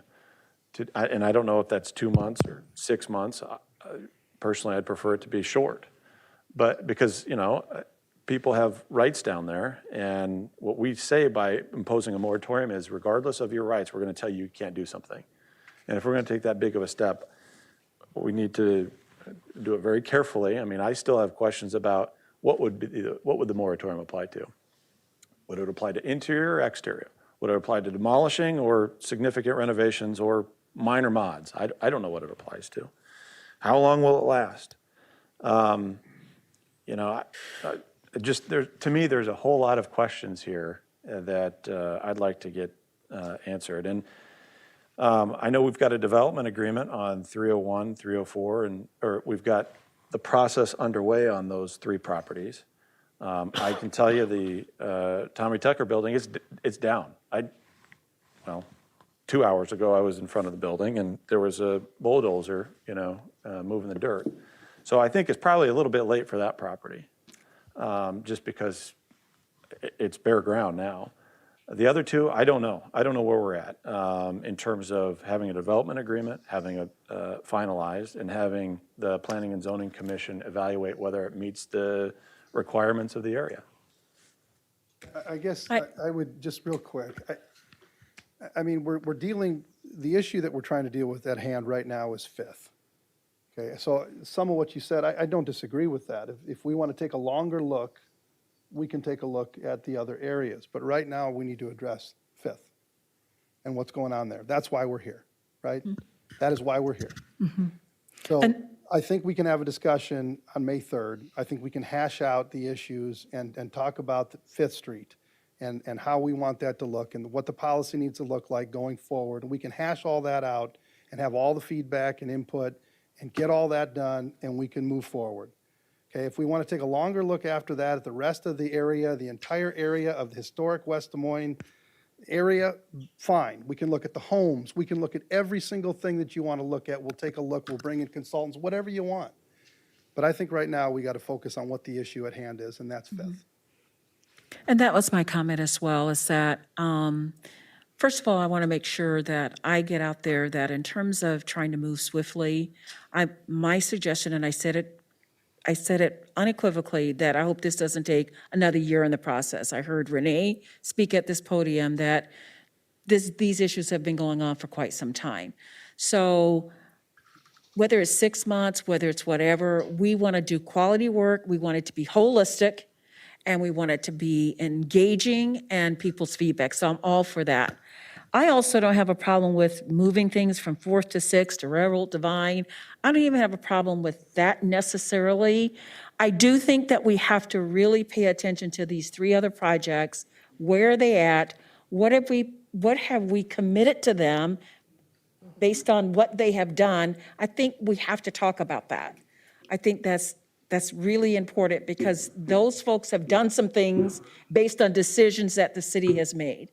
So I'm all for expanding it a bit. I'm all for taking whatever necessary time we are to deal with this. But we do have two issues. One is more immediate, and that's Fifth, and one is this bigger area, Valley Junction Historic District area. And what does that look like? What does that mean? What do people want? What do we do? All of those things. And then defining what moratorium is. I mean, I'm looking at a document and it says moratorium on demolition, which means buildings can be rehabilitated. So I think we have to really clarify what is the moratorium on, because I think that is even broad. Greg? Actually, I was hoping to hear from a couple more residents here since they're waiting patiently. Jennifer Hampton again. I just wanted to say that I don't think it's a matter of like the windows and doors of houses and things. That could be like down the road if we wanted to go there. But I think everyone is more up in arms about completely different structures being built in the area that they don't look like they would fit in at all. And I would love to know the three areas that have gotten permits or whatever the situation is. I would love to know what their plan is. You know, do they want to fit in? Do they want it to blend in with the neighborhood? I think there should be a height regulation. You know, there's people that have houses around the new apartment building that's been built, and they can't even see, you know, their view has been blocked completely. And so I just feel like there should be some sort of rule. You know, some construction company cannot come into the junction and build whatever they feel like. They should have to fit in with the area. That's all.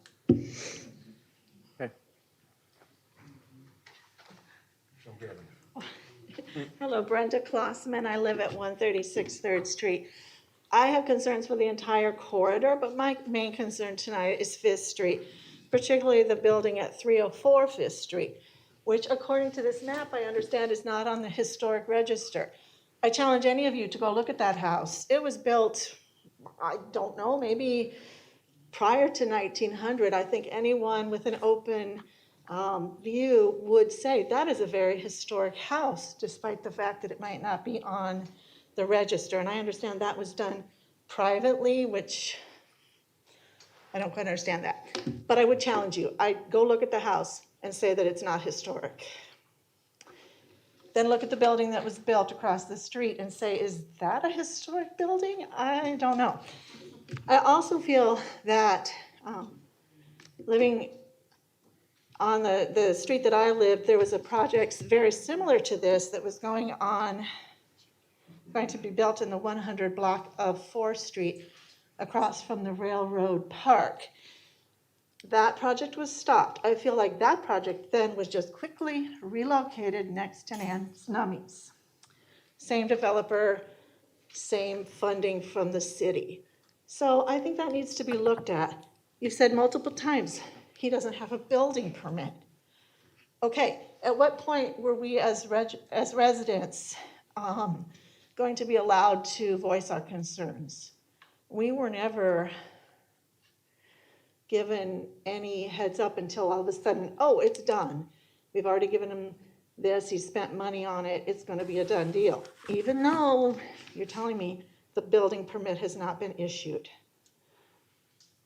So I feel like as residents, we weren't given any opportunity to voice concerns except tonight. And now you're telling us it's done. No, I mean, there were public hearings because Renee and other people called in to object to what was being done. So there were public hearings on the development I agreement. didn't get the memo. Yeah. But But we don't give notice other than the public hearing unless. it's yeah, changed zone. okay, That's- yeah. Okay, Right. I get that, and I just have missed out Right. on that, So anyway, I mean, we need to bring this to a conclusion as far as tonight. So Kevin's request is 4th to 6th Street, Railroad to Vine, anything that doesn't have a building permit, you can't move forward on the project. Matt, do you want to support that? We just need to get some direction.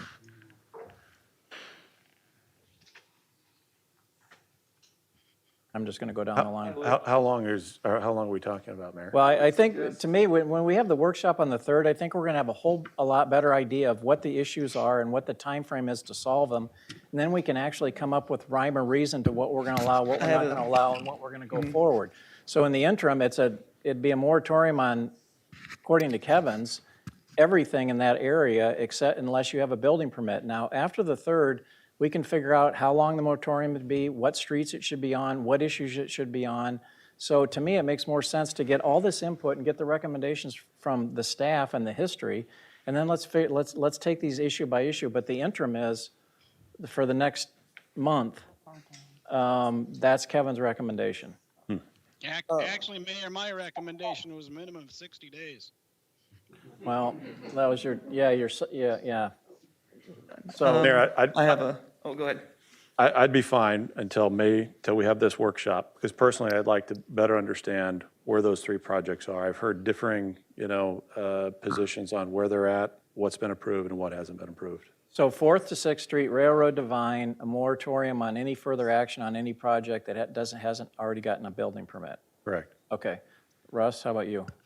I think we need to focus on what's at hand right now, which is the Fifth Street. I think that we've got 3 projects that are in the works. At least 2 of them are way down the road, and I think those need to move forward. The bank project, I don't think is as far, but I think those 3 projects need to be excluded. And then I want to say, let's study Fifth, and let's put a moratorium until we figure out what's going on Fifth. And then we'll move forward after that and expand it to the rest of the area, and we can put a moratorium on the rest of the area at that time. But right now, I think we need to focus on Fifth. Thank you, Russ. Okay, yeah, I would suggest the development agreement could be the line of demarcation, because a couple of the projects have been through, and this is months ago. This is actually in 2020, when these development agreements were created, so we're talking back in 2020. So if it has a development agreement, that would be my line of demarcation. Okay.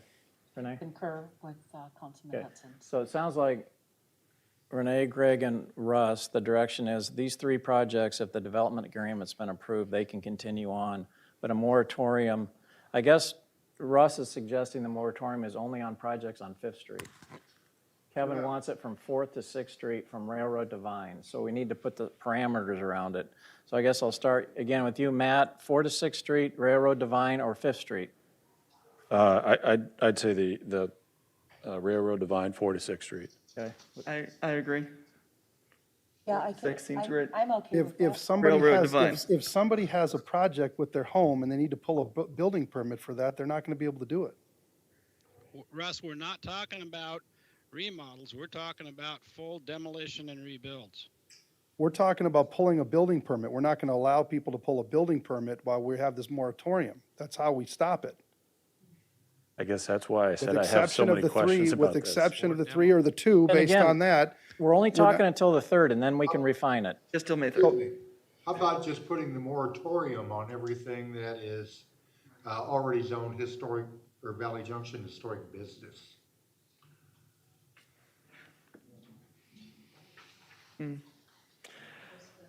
So again, I'm trying to get, I'm comfortable with 4th to 6th, from 4th to 6th, Railroad to Vine, until May 3rd. Okay. And I know what you're saying, Russ, about the building permit, but if we're Okay, talking, as so- Kevin says, like any building permit or major building permits, I don't even know if there's a, There are a lot of people Demarcation renting their difference. homes right What now. about Salt Lake I mean, Project? it's, with the exception of if it's got a development agreement. Now, if the development agreement had occurred 1 week ago, I think it'd be different, but we're into 2021. Renee, 4th of 6th, Railroad Yeah, to, I'm 4th and 6th, Railroad to Vine. I think we need to, as we were Okay. saying here, the consideration of a project that is so far down the pipe already that has been through this process. How do we? Development agreement. but guys, you're going to have people that are pulling permits on their homes to remodel their homes or do a rehab on their homes. They got to pull a building permit. And they're not going to be able to do this until after May 3rd. If they're on 5th Street, they couldn't pull a permit either. You're encompassing the entire area. I don't think it should apply to somebody that's looking to, renovate a bathroom inside. Yeah, I agree. Well, okay, well, now it's. That's not what I'm talking about I either. don't want to complicate this. I think we've got it 4th to 6th Street from Railroad to Vine. Otherwise, your phase one that's in here, that's the area that we were going to look at these three common elements at. So what is shown in the red, which is essentially the Valley Junction historic business. You could just do it as no exterior modifications to any building within there. That way, if you're doing a bathroom, you're doing something inside, you're pretty much okay. Now granted, if you're punching your windows in, you're generally going to do those I in the will style of a home reluctantly go anyway. with you guys, but I'm telling you, this is going to have unintended consequences, in my opinion, especially with a lot of people remodeling their homes and doing work to their homes and all kinds of stuff at this point in time, but Okay, so it sounds like the consensus is these three current projects, if the development agreement's been approved, they can continue. There's a moratorium through May 5th or May 3rd, and we'll figure out what else to put on it after that. From 4th Street to 6th Street, from Railroad to Vine, no building permits on any renovations to existing facilities. Renee Johanningmeyer, 612, if I can speak one more time. The development agreement that we were talking about from 2020, specifically to 304, that was actually for a different property, as I understand it, not for the property that we're talking about now. That was very recent. It was like transitioned over. It was one of the issues that we had that we approached the council with before. It's a different, it's not the same, it's not even the same property. Clyde, is the development agreement with Scott Cutler on this current property? The development agreement, okay, first off, none of the three projects have approved development agreements yet. We cannot approve the development agreements until the urban renewal plan for the area has been amended. I thought we have- approved them subject to that already. we initiated only, okay? The council directed staff to initiate the development agreements. They are in process right now. And what we have not approved them because we have to approve the urban renewal plan first, the amendment. And Steve, that's my point, is because I think it's important to make sure that Weiderstein's building gets constructed of materials that looks like the area, unlike the Cutler property south of St. Kilda's. That doesn't fit in with the rust look, okay? Save a lot of Patina on a heartache. building is not good. It is on an old car, truck, but not a building. So I think it's important to make sure that any materials that are used and the design of the building. And so I guess even if we exclude those, nothing's been approved yet for them. So we've still got the ability, I would think, to restrict what the look is of that building, just like I talked about with the Jordan Creek Town Center area, what we did with made Walmart build one that doesn't look like any other Walmart out there, and the Valgate area. So again, if we exclude the three, I think we still got the ability, and I hope we've got the ability to restrict what the character of the building looks like from the construction and materials. All right, Kevin, that makes sense. So let's exclude those three and with the But knowledge that we have the ability to do those. I just need some clarification. Has there been a building permit issued on the Weider? Because there is a difference. If there's a building permit, they do have a vested right in that. Yeah. And so you would probably have to let that go forward. It wouldn't matter about the development agreement or not. On the other two, that's a council call as opposed to a legal vested right issue. But Clyde, you're saying on the other two, the development agreements, we've initiated them, but they haven't been formally approved because the urban renewal plan area hasn't been amended? Correct. That's on the property tax rebate application. However, 304 and 309, the council has approved the upper story housing applications for those development agreements for the 2 upper story housing programs. Okay, so we need to get back to these 3 projects. Matt, do you want those 3 projects to continue? Well, I guess what I'm hearing from Dick is that one of them may have a permit pulled. That's what I understand, Lynn. If she verified, yes. Well, that's fine if you want to cut it off at the building permit, then we can cut it off there. If people want to say if their application's already been approved for their project, I want it to continue. Even though they haven't got all the steps done, we've approved their application for their project. And if I can finish back to the development portion of it, is I understood we still had a say. I understood there was still another level where we could come forward and say, we're concerned about parking, we're concerned about Site safety. plan, So right. if you're saying that, no, the development piece has been put together, so we have no say, it's done, that's very concerning. No, I think, Renee, there'll still be public hearings on the site plan, all that stuff. There's still going to So be. there's no moving public- forward right, until, okay. Yes. And Renee, I misspoke. I apologize. Development agreement was in the works. The upper story housing had been approved for the 304. So that was. But those are, Mr. Mayor, I'm sorry to interrupt. This is Clyde Evans again. The 2 upper story housing projects, those development agreements have been approved for the upper story housing portion of the projects. So there is a development agreement in place. There is not a development agreement in place on the 3 projects for the property tax rebate program. Okay, Clyde, what we're trying to get a handle on is if we approved what they want to develop, and it sounds like the answer is yes. Yeah, and yeah, I would, and I'll leave that to Dick to respond on that, but we did approve an application for the 2 upper story housing programs, and we have an agreement, development agreement with them on the upper story housing programs. But have we approved what the building materials are going to be? So Lynn, even on Weiderstein's property, even though he's got a building permit, have we approved what his exterior will look like?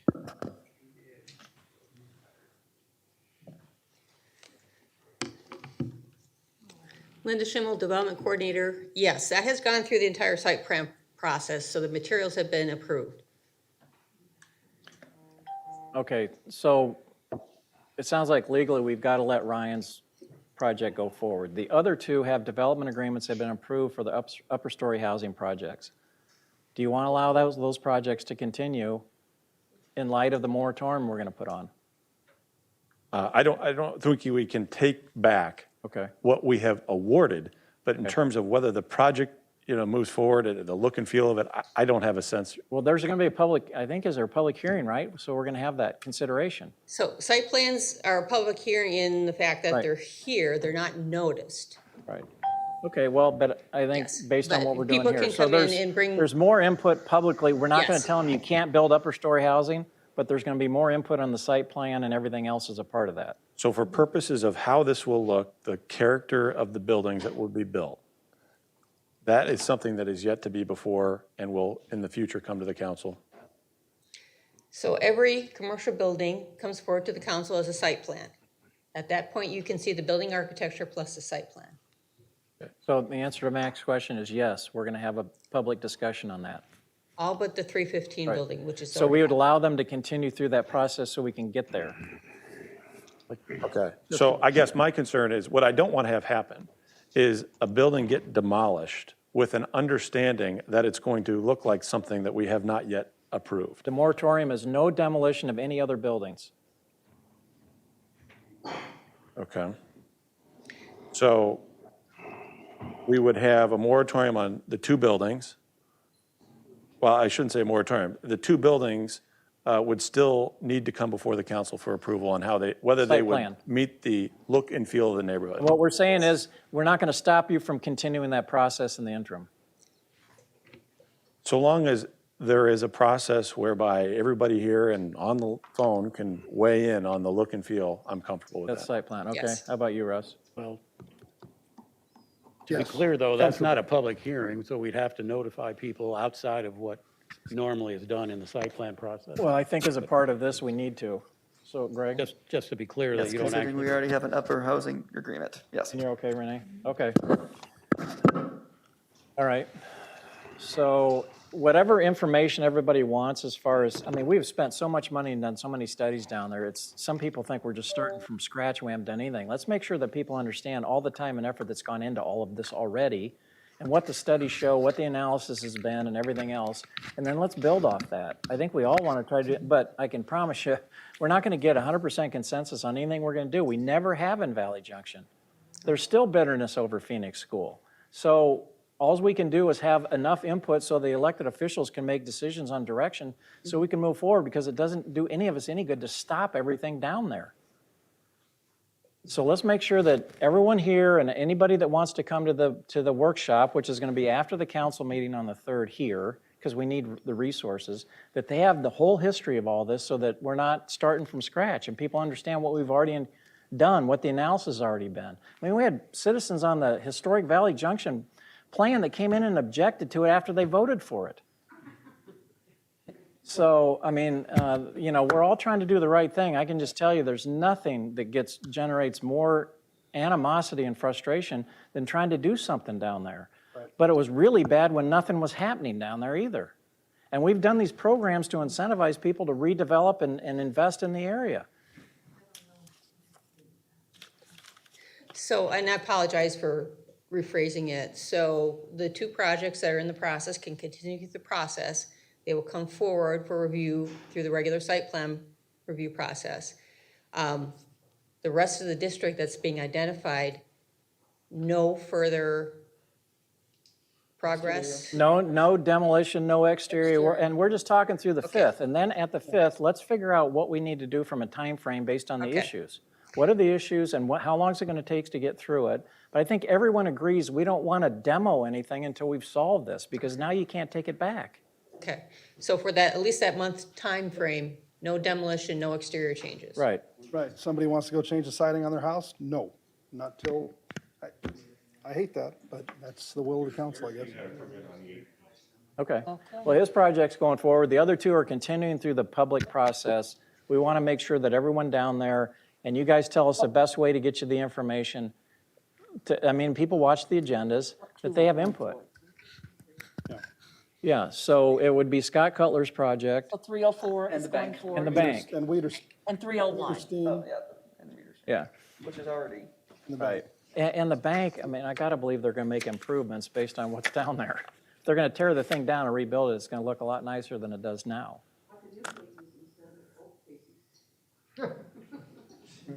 Okay, so that's as much as we can do tonight, I guess.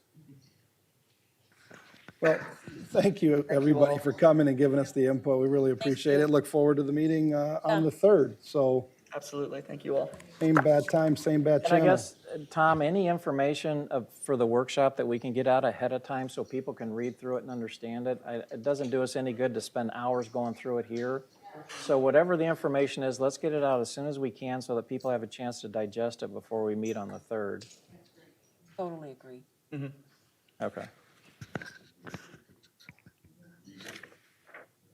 Yeah, our next meeting is, so it would be good if we had some. Okay. All right. Alrighty. Thank you very much. Thank you. Executive session now. Yep. Thanks, everyone. Appreciate it. Easy, Kevin. Hey, Kevin, you're going to switch over to the other team's meeting for the executive session?